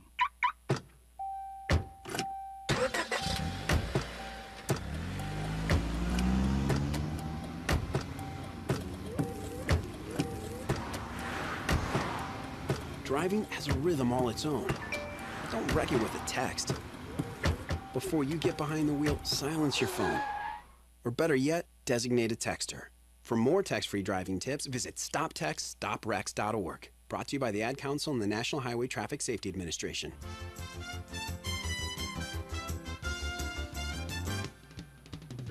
And now back to Bobby Likis Car Clinic and your host, Bobby Likis. Okay, let's get this program started, this hour of Bobby Likis Car Clinic. I'll start out with a term called thermal shock. So I'm not sure for all you techies out there and DIYers and for you folks, male or female, who would like to tinker with your car, do you know what thermal shock is with regard to the cooling system of an engine? So if you do, I'd love to hear from you. Of course, I already know the answer, but I think I find it interesting. And if that's of interest to you, I'll pursue it. If not, I'll go in another direction. There is a special event going on in Lafayette today, Lafayette, Louisiana. It's the Azalea Trail Bicycle and Classic Car event, which is an annual event. So perhaps a little later in the program, we'll hear from someone in that neck of the woods and on our station there in Lafayette, Louisiana, and talk about the Azalea Trail event that's going on today. It's a great event. If not, we can always reach down to Daytona and get Terry Sabiston on. I'm sure something's going on at the Daytona National Speedway today, as it is always. Thermal shock. What is thermal shock? 888 Car Clinic. No, that's not what thermal shock is. That's the number you have to call to tell me what it is, or at least to give me your opinion.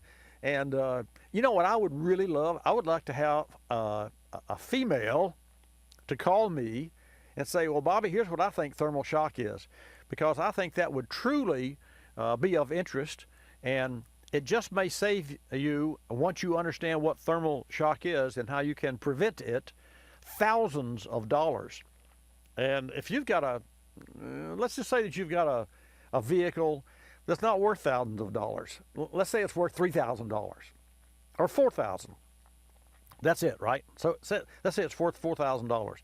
I'm not sure you could go sell it today, and you not, for $4,000, but the reason I bring that number, 3,000 or 4,000, is because when you've got a car that's maybe got a couple 100,000 miles, it's been paid for a long time, it's in good shape except it loses the transmission, or through thermal shock it loses an owner, ignorance, because you don't know any better, it loses an engine. Now you're looking at a $3,000 to $5,000 repair bill. So do you bite that bullet and put another engine, maybe a minor bullet, maybe you put a used engine in it, but if you do now, you better make sure you get a 1-year guarantee on the engine.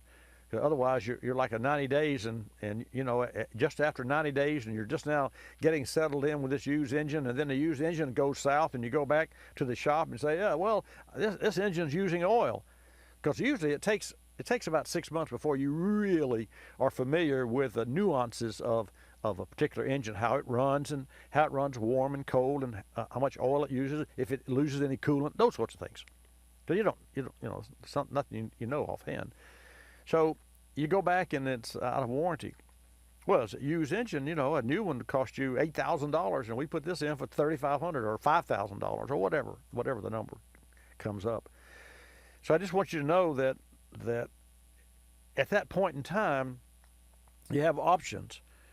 But also, if your automobile is a good automobile, and when I say good, you've owned it for a long time, you know that overall it's great shape, but just so happens the water pump went out, and you drove it, and you thought you could make the next exit, and sure enough, the next exit was about a mile too far away, and it melted the engine.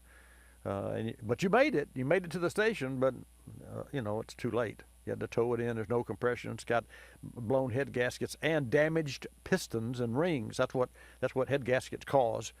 Overheating causes meltdown. So, do you spend that money on your car, or you say, well, wait a minute, I could buy a used car. Why would I spend $5,000 on my car when I could buy a used one for $5,000? That's a good question.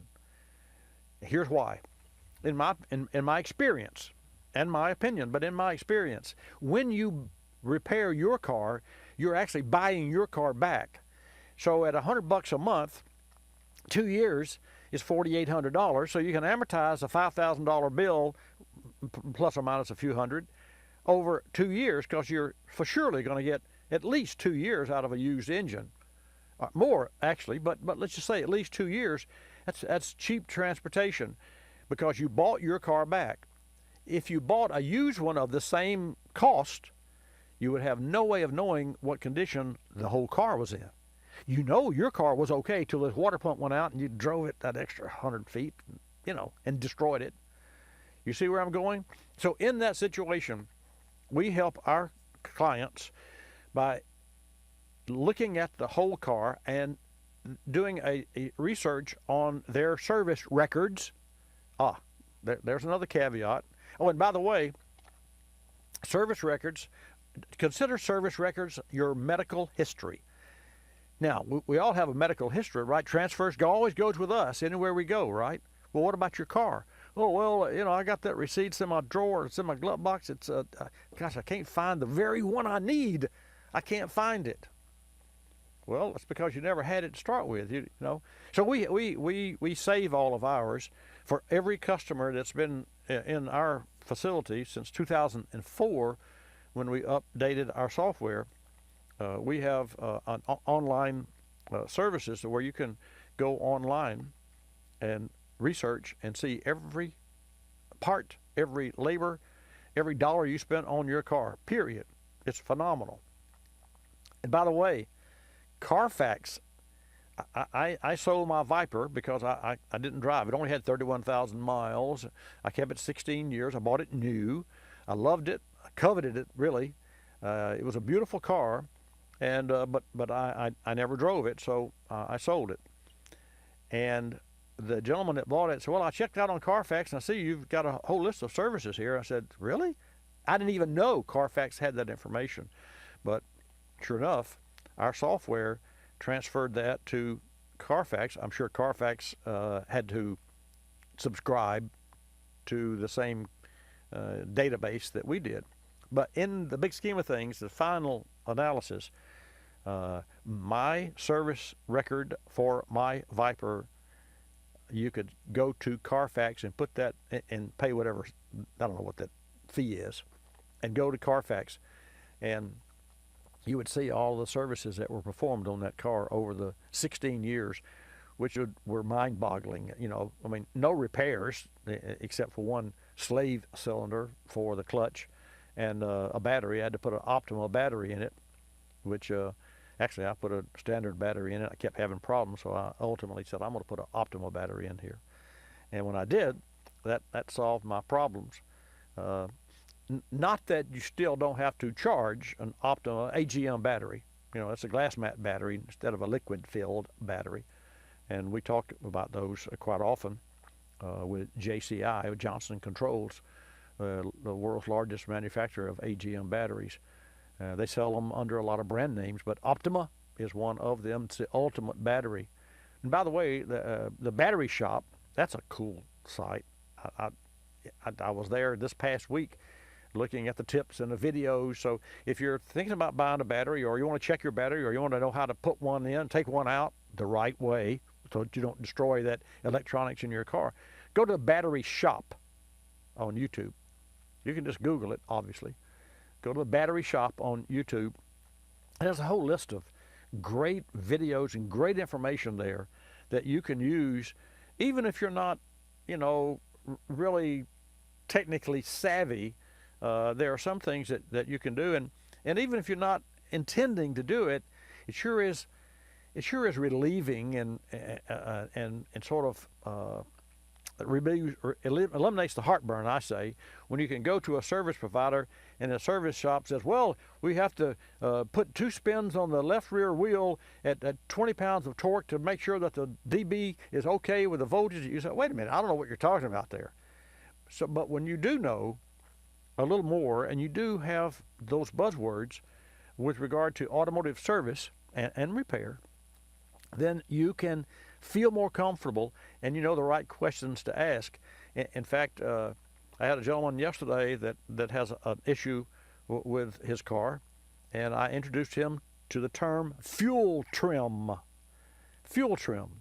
And fuel trim is a historical recording of the air-fuel ratio adjustments as made by the onboard computer in your automobile in real time. And there's a certain window. We talked about that window earlier in the first hour of today's broadcast. And there's a certain window of fuel trim, whatever percentage that is. It's 6-8% should be the top.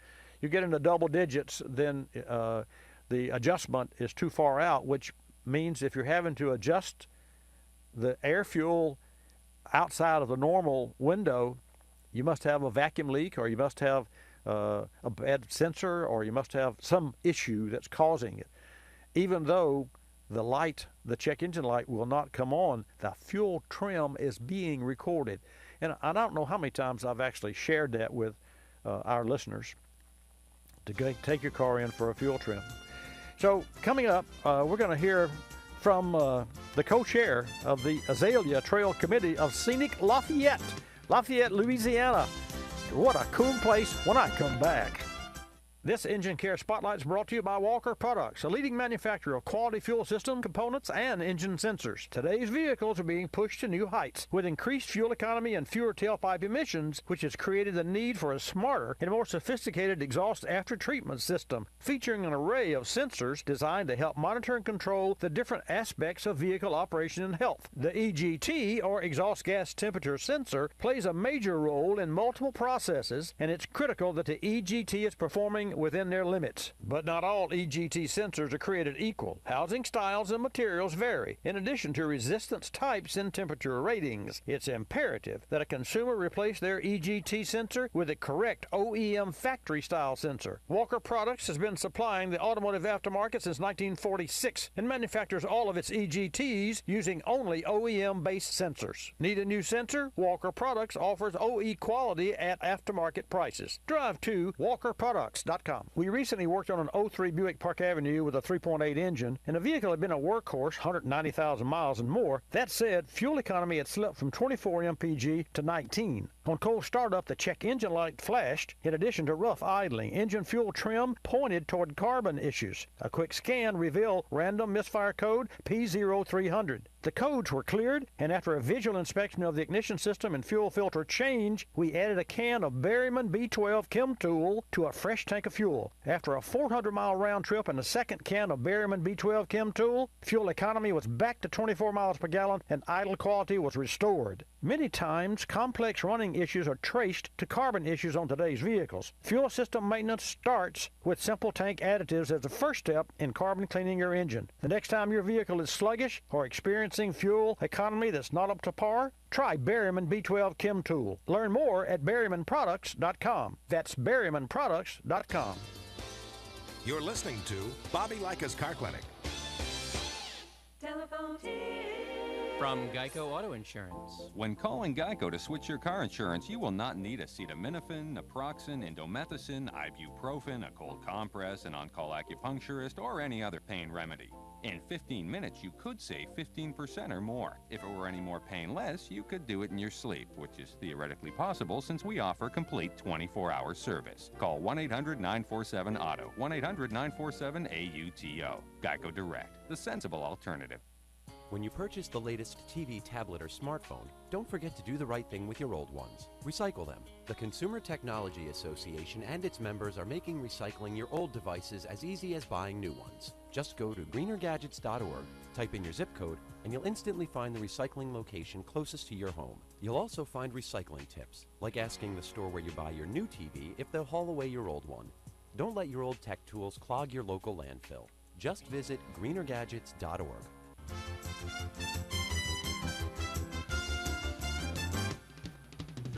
And now back to Bobby Likis Car Clinic and your host, Bobby Likis. And thank you, Marty White. Welcome back to Bobby Likis Car Clinic. Hannah will take your call at 888 Car Clinic and put you in a queue, and I will put you on the air. Speaking of cars, today in Lafayette, Louisiana, is the Azalea Trail Bicycle and Classic Car Cruise you heard me mention earlier in today's Car Clinic broadcast.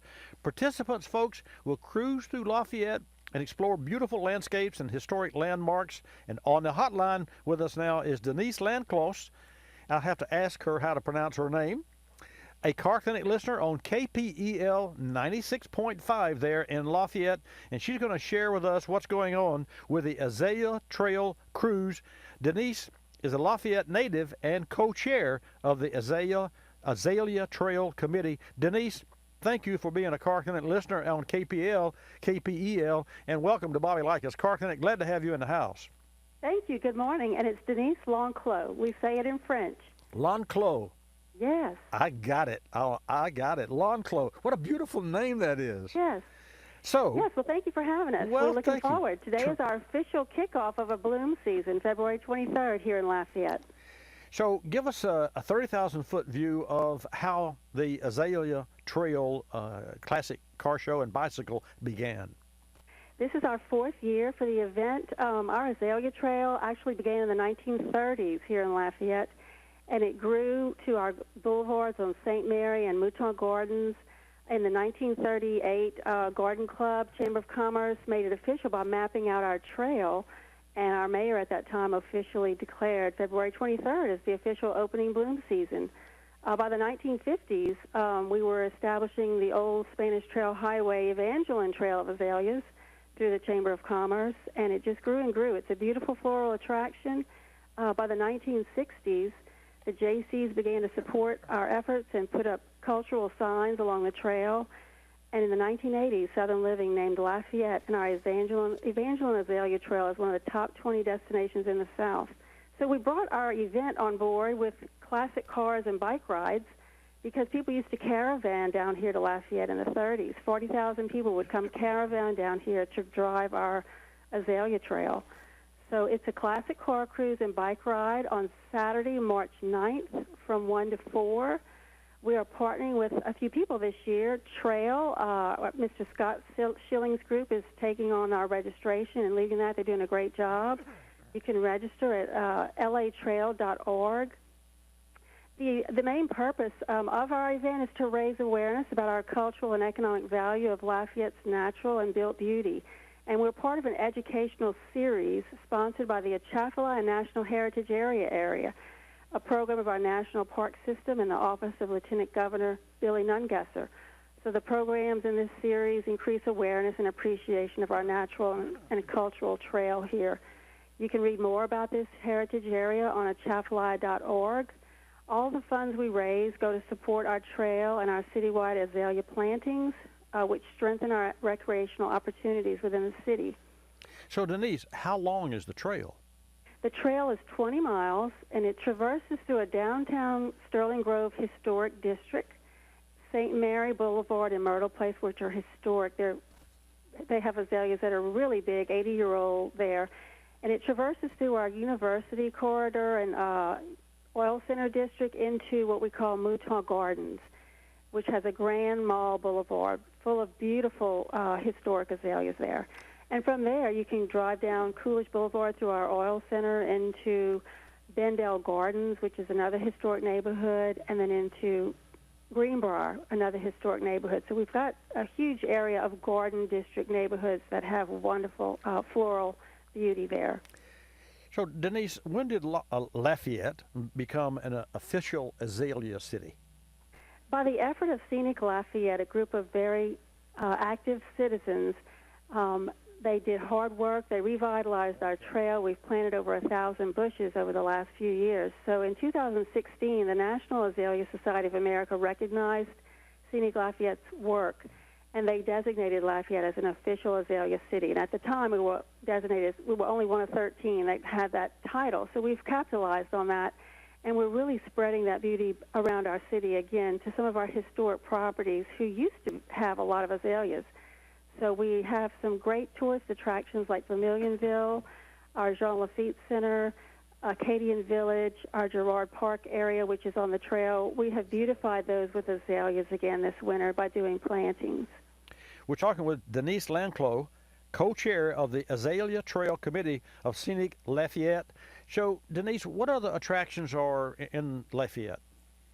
We have fantastic world-class food, beautiful arts and culture and music here. We have a Joie de Vivre of life. We were declared the happiest city in America a few years ago, and we just have wonderful people here and a beautiful landscape, especially in the springtime with our azaleas.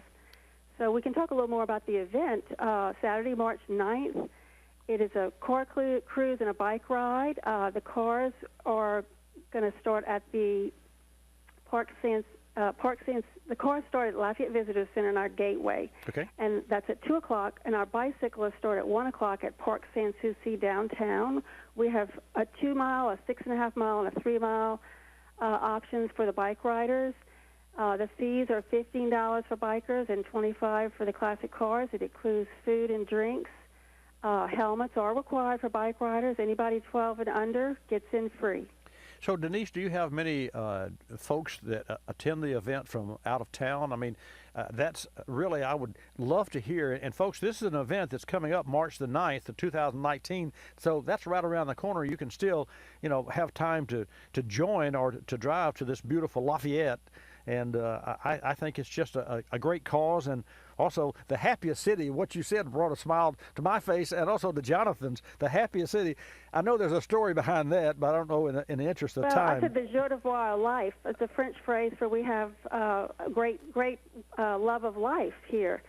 So people are really kind and welcoming.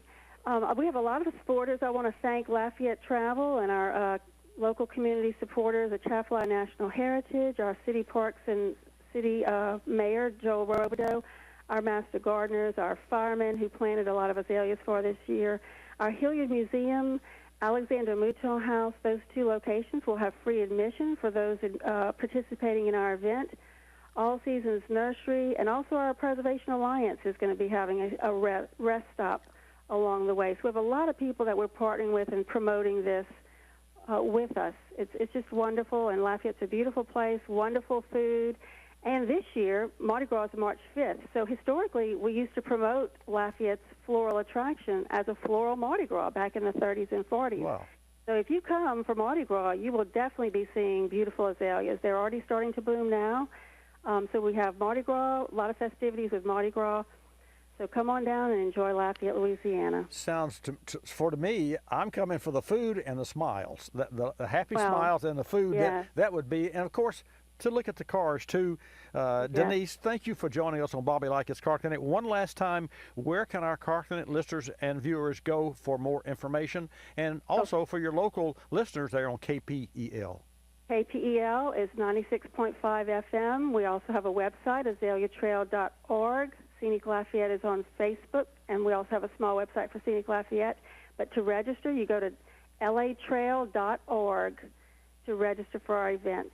And I thank you so much for having us. We are doing prizes, too, for the event. We have a vintage prize package for a Mouton bed and breakfast and a book and coffee, and we have awards that we'll be giving for best display of azaleas on and off the trail, best costume prizes. So it'll be a lot of fun. Terrific. Saturday, March 9th. Saturday, March 9th. Don't miss it, folks. That's latrail.org. Is that correct? .org? Yes, latrail.org. Great. Denise Lanclos, co-chair of the Azalea Trail Committee of Scenic Lafayette. Denise, thank you so much, and it was a pleasure talking with you. I hope that everybody has a great time. Maybe we'll get you back on the program at a later date. Wonderful. Thank you. We enjoy your program. Thank you. Thank you. So there you go, folks. How cool is that? I would like to go for the food and the smiles, because I'm hungry and I'm smiling. Let's go to Carol, because I know that if I'm smiling, she'll be smiling in New York. Miss Carol, good morning. Good morning. I thoroughly enjoyed that conversation. Is she cool? Yes. She is so cool, and it's not like she didn't know what she was talking about. I mean, everything. But when she said the happiest city, you know, the first thing that came to my mind, because, you know, I'm one of these analytical kind of guys. How do you get the designation? How do you earn the designation of the happiest city? And she said, everybody smile. And there's a friend of mine, Chris Gonsolin. His name is Gonsolin. He's from Louisiana, and he lives in our neighborhood here in Pensacola. And he and his wife, Tracy, have invited my wife and me for Thanksgiving dinner multiple times. I mean, even we were just acquaintances. They said, why don't you come and join us for Thanksgiving? And when I think of smiling, I think of Louisiana folks. It just does bring a smile. So, you know, they may not have a lock on happiness, but they sure know how to protrude that, and they sure know how to welcome. And I have to say this one story. I know that the phones are jammed, but I have to say this. Way back when we ran a rear engine dragster, we went to Houma, Louisiana. And we unloaded it off the trailer, went through the tech, and made a pass, which is what you have to do to earn your spot in the starting gate. This guy walked over. I wouldn't say he's a gentleman. He said, hey, that's your car there, man? I said, yeah. He said, you better take it back home. You didn't bring enough. I said, what? He said, you didn't bring enough. See, we didn't bring enough. We weren't fast enough. And so he walked away, and I looked at my partner and the driver, and I said, we got to get faster, because he's not kidding.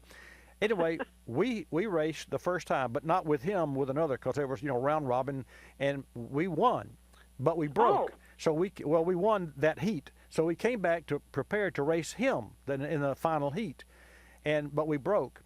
here he comes back again. I said, oh, he's going to come over here now and rub it in. He came over there and said, hey, you need some help? I said, what? He said, you need some help, fix your car. And I said, well, no, I think we got it. And so he did not, and this is a true story, he wanted to win, but not by default. He wanted to beat us. And if he had to fix our car to show he could beat us, that was a mentality. But that's how the culture. I was never so. And this happened to me. You know, you heard me talking about this in Louisiana and New York before, at Owego Racetrack. Yeah, Shangri-La. Shangri-La. It was just amazing to me how you've got two racers that are there to you know. It's like watching the NFL. And then after the game, you got these guys that have been butting heads for an hour or 4 hours. You know, they walk over and shake each other and hug each other, and you know, and they say, "Well, next year I'll beat you next year." Anyway, that's enough of that because we got to move on. But what did you have on your mind today? Well, you said you wanted a lady to call and talk about thermal shock. Yes, ma'am. Exactly. Oh, I just have to say one more thing. Yeah. Okay. Wilmington, North Carolina, also has an Azalea festival, but because of the line of latitude, the geographic location, they don't have theirs until April. Hey, let me hold. Hard break. We'll be back. Talking tunes? No, not the ones on your radio. The ones that allow you to reprogram your vehicle's factory computer without even popping the hood. The result is more power, more torque, and a better overall driving experience. We recently sat down with Jim McGinn, Vice President of Marketing for PowerTech. Jim touched on some of the additional products Diablo Sport has to offer. In addition to the Diablo Sport lineup of tuners, Diablo Sport also offers Jammer cold air intake systems and Hooker Blackheart exhaust kits. These kits work in concert with the Predator 2, Intune i3, and Trinity 2 programmers to deliver increased fuel economy, mileage, and overall performance for your gas truck or SUV. Folks, Diablo Sports performance products make the perfect holiday gift, and now is a perfect time to buy with their holidays savings. How cool is that? You get up to 20% off SRP on their extensive lineup of premium performance products. Learn more at DiabloSport.com. That's DiabloSport.com. You're listening to Bobby Likis Car Clinic. More than 1 million wild animals are killed each year illegally. Poaching is a major threat to our country's wildlife. I'm Tom Barry. I'm an actor with a desire to preserve living space for wildlife. The Humane Society Wildlife Land Trust does just that. Works with private landowners to protect wildlife, to preserve natural habitats. To learn more or to work with the Humane Society Wildlife Land Trust, call 800-729-SAVE. That's 800-729-SAVE, or visit wildlifelandtrust.org. Thank you. Did you know 26 million Americans have kidney disease and most don't know it? The day I was diagnosed, I didn't know what to do. I called the National Kidney Foundation, and the young lady who answered stayed on the phone with me and walked me through step by step. She too was surviving kidney disease. And she showed me there could be life after kidney disease. Visit the National Kidney Foundation at kidney.org. Now, you know. We're a land of cynics. We don't believe anything anymore. You know why? Because we've been told we've won $1 million, that it's new and improved, that it slices and dices, that our favorite singer is still alive, that we'll be prosecuted if we cut off the tags, and of course that everything is backed with a 100% money-back guarantee. So when we hear the words customer service, we don't believe it. Travelocity isn't surprised if you're a little skeptical when they say they have excellent customer service, and that there's actually a pleasant face behind this website, a living, breathing person with a supercharged computer full of answers. Someone who's willing to help when you get lost, and most of all, someone that will actually pick up the phone when you call with a question or a concern. Customer service is just another example of how Travelocity puts you in control of travel. Chances are you'll never have to use it, but it's good to know it'll be there if you need it. Travelocity.com. Go virtually anywhere.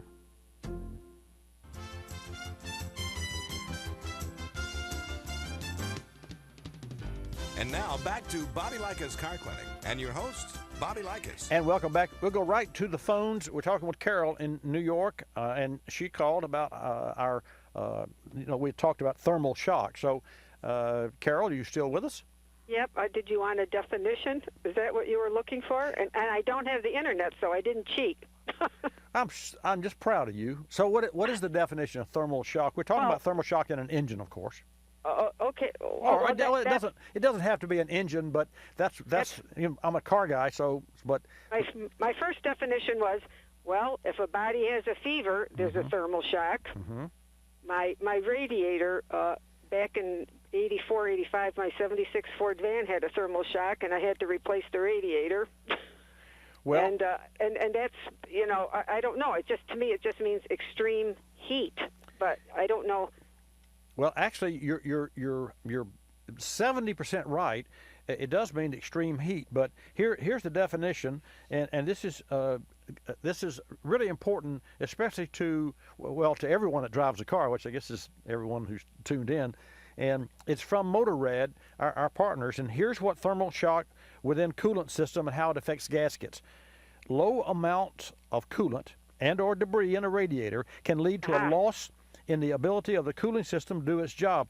This could result in the engine overheating. Thermal shock, the uneven expansion of materials, is created when the coolant temperature fluctuates rapidly and repeatedly. If thermal shock occurs, it almost always compromises the integrity of the gaskets in the affected area. In turn, this means these gaskets are likely to fail prematurely and will continue to fail unless the cause of thermal shock is eliminated.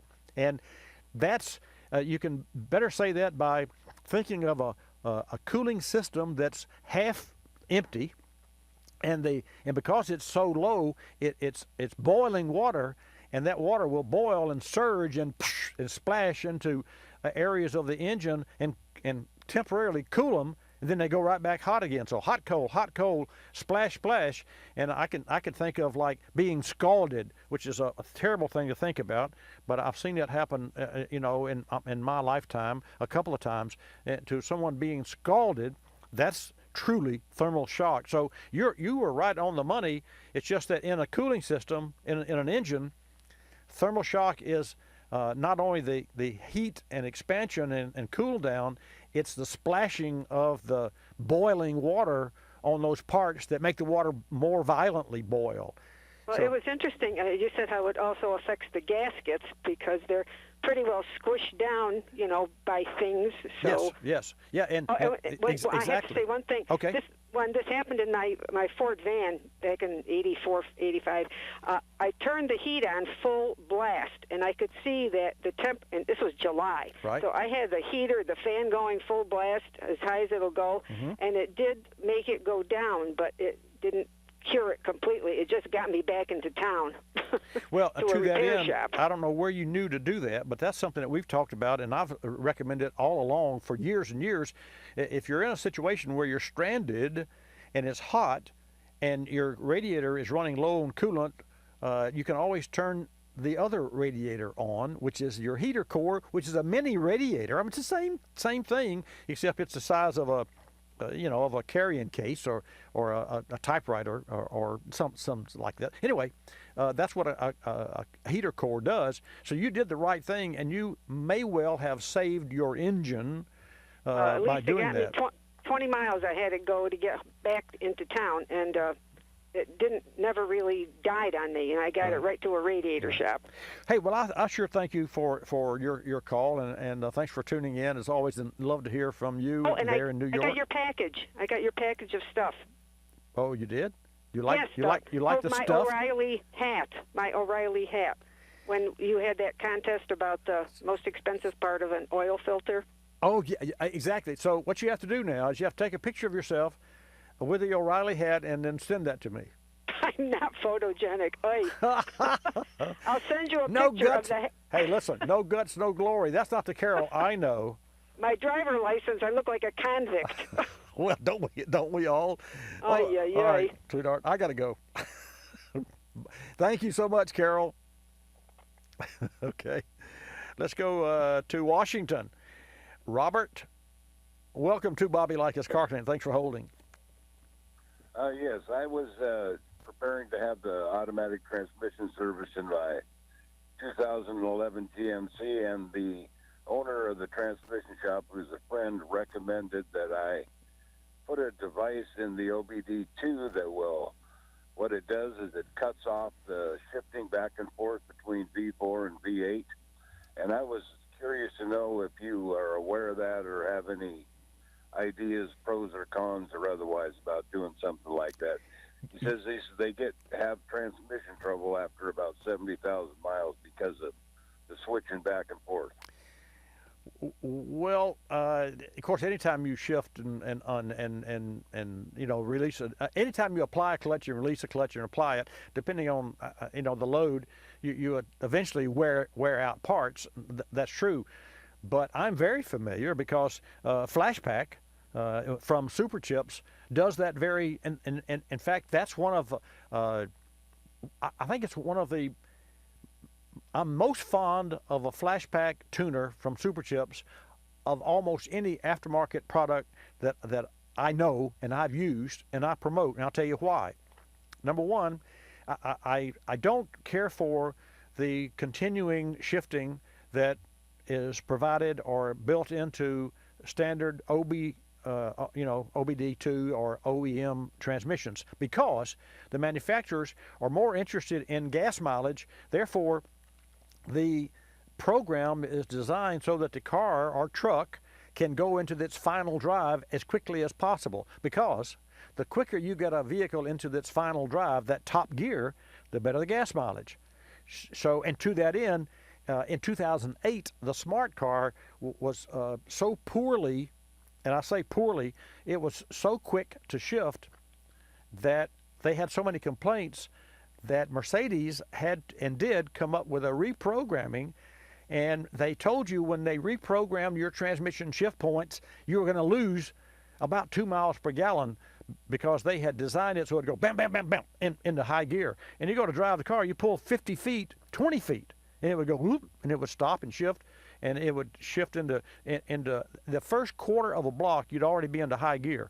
So the bottom line, the Flashpack, which is a special program tuner from Super Chips, is the perfect solution, and I'm with you 100%, and I endorse that product 100%. I've used it, and to that end, I have, as we speak, a customer with a 2018 diesel Ford that's going to bring his truck in next week, and I'm going to install not only the Flashpack, but an amped throttle booster.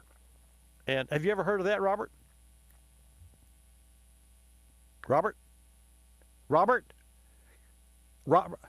Jonathan?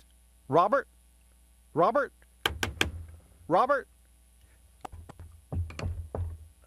Excuse me. Robert, you there? Yeah, I hear you. Right, okay. Yes, I am. I'm sorry that my crew had other things that they were doing versus watching the board. So. Oh, I hear you. So no that's okay. Here's the bottom line. The amped. Have you ever heard of the amped? Well, my question to you: have you ever heard of the amped throttle booster? No, sir. Imagine if you step on the accelerator half inch, or 1 inch. You're familiar with the throttle response, right? Yes, sir. Well, because today's cars are electronic control, the throttle amp can boost the throttle opening up to 400%. So you can actually modify the throttle opening with your with this tuner kit, this throttle sensitivity booster from Super Chips, and it will actually open the throttle more. Anyway, I won't go into the detail except to tell you that I'm going to install both of these products in a diesel next week, and I can't wait to share the results, because it's a product that I've used and know it to be just terrific. All right. Well, I thank you for your time and your opinion. I Thank you. appreciate that, and we'll be putting one in that pickup next week. Sounds good, Robert. Thanks for your call. Let's go from Washington to Bob in New York. Bob, welcome to Bobby Likis Car Clinic. Hey, Bobby. How are you today? Terrific. How about yourself? Good. I called you last week about the automatic on, automatic off switch in my 2018 Ford Focus. Oh, start, stop. Let's so everybody knows. Yeah, he's talking about his Ford Focus 2018 that has start, stop, and he and I agreed, no like. But anyway, please continue. All right, here's my question today. I called back because I was wondering what would happen if I took a sliver of black plastic, put some super glue on it, and glued the button off. Oh, you couldn't, because every time the button is just a momentary switch that every time you turn the key off goes dead. So you'd have to return to its off position or on position before you could push it. So it's like any switch. In other words, it's not a, let's see. No. I know what you're saying. I know what you're saying. I think you're saying hold the button down. Well, have you tried that? I did in starting up with, just with my finger. Yeah. I would press the button and turn the ignition on. Right. And it would stay off, which is precisely what I want. Then I came to the thought, well, a little super glue and a piece of black plastic. Okay. Number one, please don't put any glue on the dash of your car. If you're going to try something temporarily, you can use like duct tape or gaff tape. And some kind of a pad to hold the button down. My concern is that if you do that, sooner than later, that system will recognize that it's not returning to its program position, and your check engine light will come on, or some other warning light will come on. You may think that's okay. I'm not okay with that, because if that check engine light is triggered by your actions, which could, and you could try this, but it could happen, then if you had a real problem, that same check engine light is already taken. And so if it's already on and something else would make it come on, you would not know, and you could damage the vehicle by continuing to drive it with that check engine light on, because you think you set it yourself, which you did. You see where I'm going? So that's not you can't get the car. Yeah. You can't get the car inspected in New York State if Yeah, I the got check you. engine light is on. Yeah, I got you. Well, it's a no. Try to short circuit the system. Yeah, it's a no. Yeah, I'm not good with that. But sooner than later, somebody's got to come out with a tuner program. Maybe it's Flashback, maybe Super Chips. I'm not sure. I doubt it, because that's not their core operation. So, they can't jump out there and undo everything that manufacturers do because of obvious legality and other reasons. So, anyway, but Bob, before I let you go, you're telling me that you've tried this. You hold that button down, you turn the key off, or shut the car down, and wait until the computer. Count. See, the computer takes about up to 15 minutes to time out. Yeah. So you'd have to, for me to be sold, you'd have to put a wedge or something and park that car at night and come back out the next morning and drive it, and do that for 2 or 3 days to determine if there are any follow-on irregularities that happen. But if there's not, then I say do it, but please don't deface the dash that way. You got it? All right. Thank you for the advice, Bobby. You're welcome. I'm just going to rely on my thumb after I start it up. Okay, my friend. I don't want to cause any more complications. No, you don't. No, the car's still under warranty anyway, so you don't want to give any excuses to any governing bodies that, hey, I had an engine problem. Well, yeah, you held this button down and it had an effect, so don't go there. Okay, but let's go. All right. A lot. You're welcome, Bob. Good luck. All right, who's next up? Fred from Missouri. Fred, good morning. Welcome to Bobby Likis Car Clinic. Well, good morning, Bobby. I listen to you often, and I've called in a couple of times. Got a lot of respect for you. You got a great show. Thank you. I appreciate that. I'm hoping I come up with a question that's going to confuse you today. It's more of a test to see what's going on. Okay. I've recently had some body repair done on my vehicle. Backed into one of those big old yellow safety posts with my left rear tail light. So I had to get the tail light assembly replaced, a little bit of the bumper and the back hatch on my Hyundai Tucson. Okay. Anyway, repairs done by a very well-known and respected body shop. And when I got it back, it looked great. The only problem was I noticed shortly after I got into the vehicle that my dash clock was not operating. I then drove it again overnight because that was late last night, and this morning I got into it and noticed that I now have no interior lights in the rope that normally come on when the door is opened, or I even manually tried turning them on. They won't work. Well, Bob, Fred, let me. I apologize for interrupting, but I want to hear the rest of the story. But we're out of time for this hour of Bobby Likis. So could I ask you to call back? You know, we're 2 hours every Saturday from 10 till noon. Not that every station airs both hours, but I would love to carry on this same conversation if you'd be my lead caller next week from 10 till noon Eastern Time, either hour, 10 or 11 a.m. So I'd appreciate it if you wouldn't mind. Would that be okay with you? Oh, that'd be fine. Okay, because, okay, my the friend. body shop's going to take care of it. Thank you very much. We'll see you next week. And folks, thanks for tuning in to Bobby Likis Car Clinic. I'm Bobby Likis. Like us, you'll love us. This is Bobby Likis Car Clinic. Bobby Likis Car Clinic is a copyrighted presentation of Car Clinic Productions Incorporated and may not be reproduced or rebroadcast without the express written approval of Car Clinic Productions Incorporated.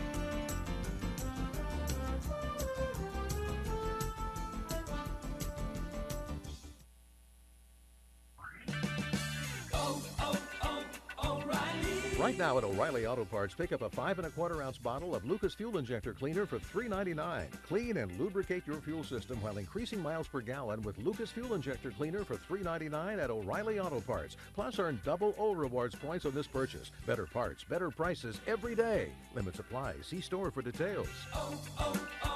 O'Reilly Auto Parts. Coolant leaks can be expensive, with repairs costing a few $1,000s or more. And these problems often hit vehicles late in life when they may be only worth a few $1,000s. There is an alternative. K-Seal is a pour-in solution designed to stop leaks and help prevent future leaks. Older sealers use sodium silicate, which has a tendency to clog the system. K-Seal features ceramic technology that's designed to repair the leak without clogging. Learn more about K-Seal at kseal.com. Don't just seal it, K-Seal it. You're listening to Bobby Likis Car Clinic. Ricey Outfitters, I'm Tina. How can I help you? I'd like to place an order. Great. Which item? The cotton roll neck sweater, large. Okay. Periwinkle, loaded, or caramel? The caramel, please. The what? I'd like it in caramel. Oh, the caramel? Yeah, that's what I said, Tina. Actually, you said caramel when it's pronounced caramel. Can't we just call it yellow? No. Everyone knows the best part of a Milky Way. They just don't know how to say it. After all, it's our caramel. It's caramel. Ugh, that makes a Milky Way great. You start my morning, you stir in my soul, you warm my heart, make me feel whole.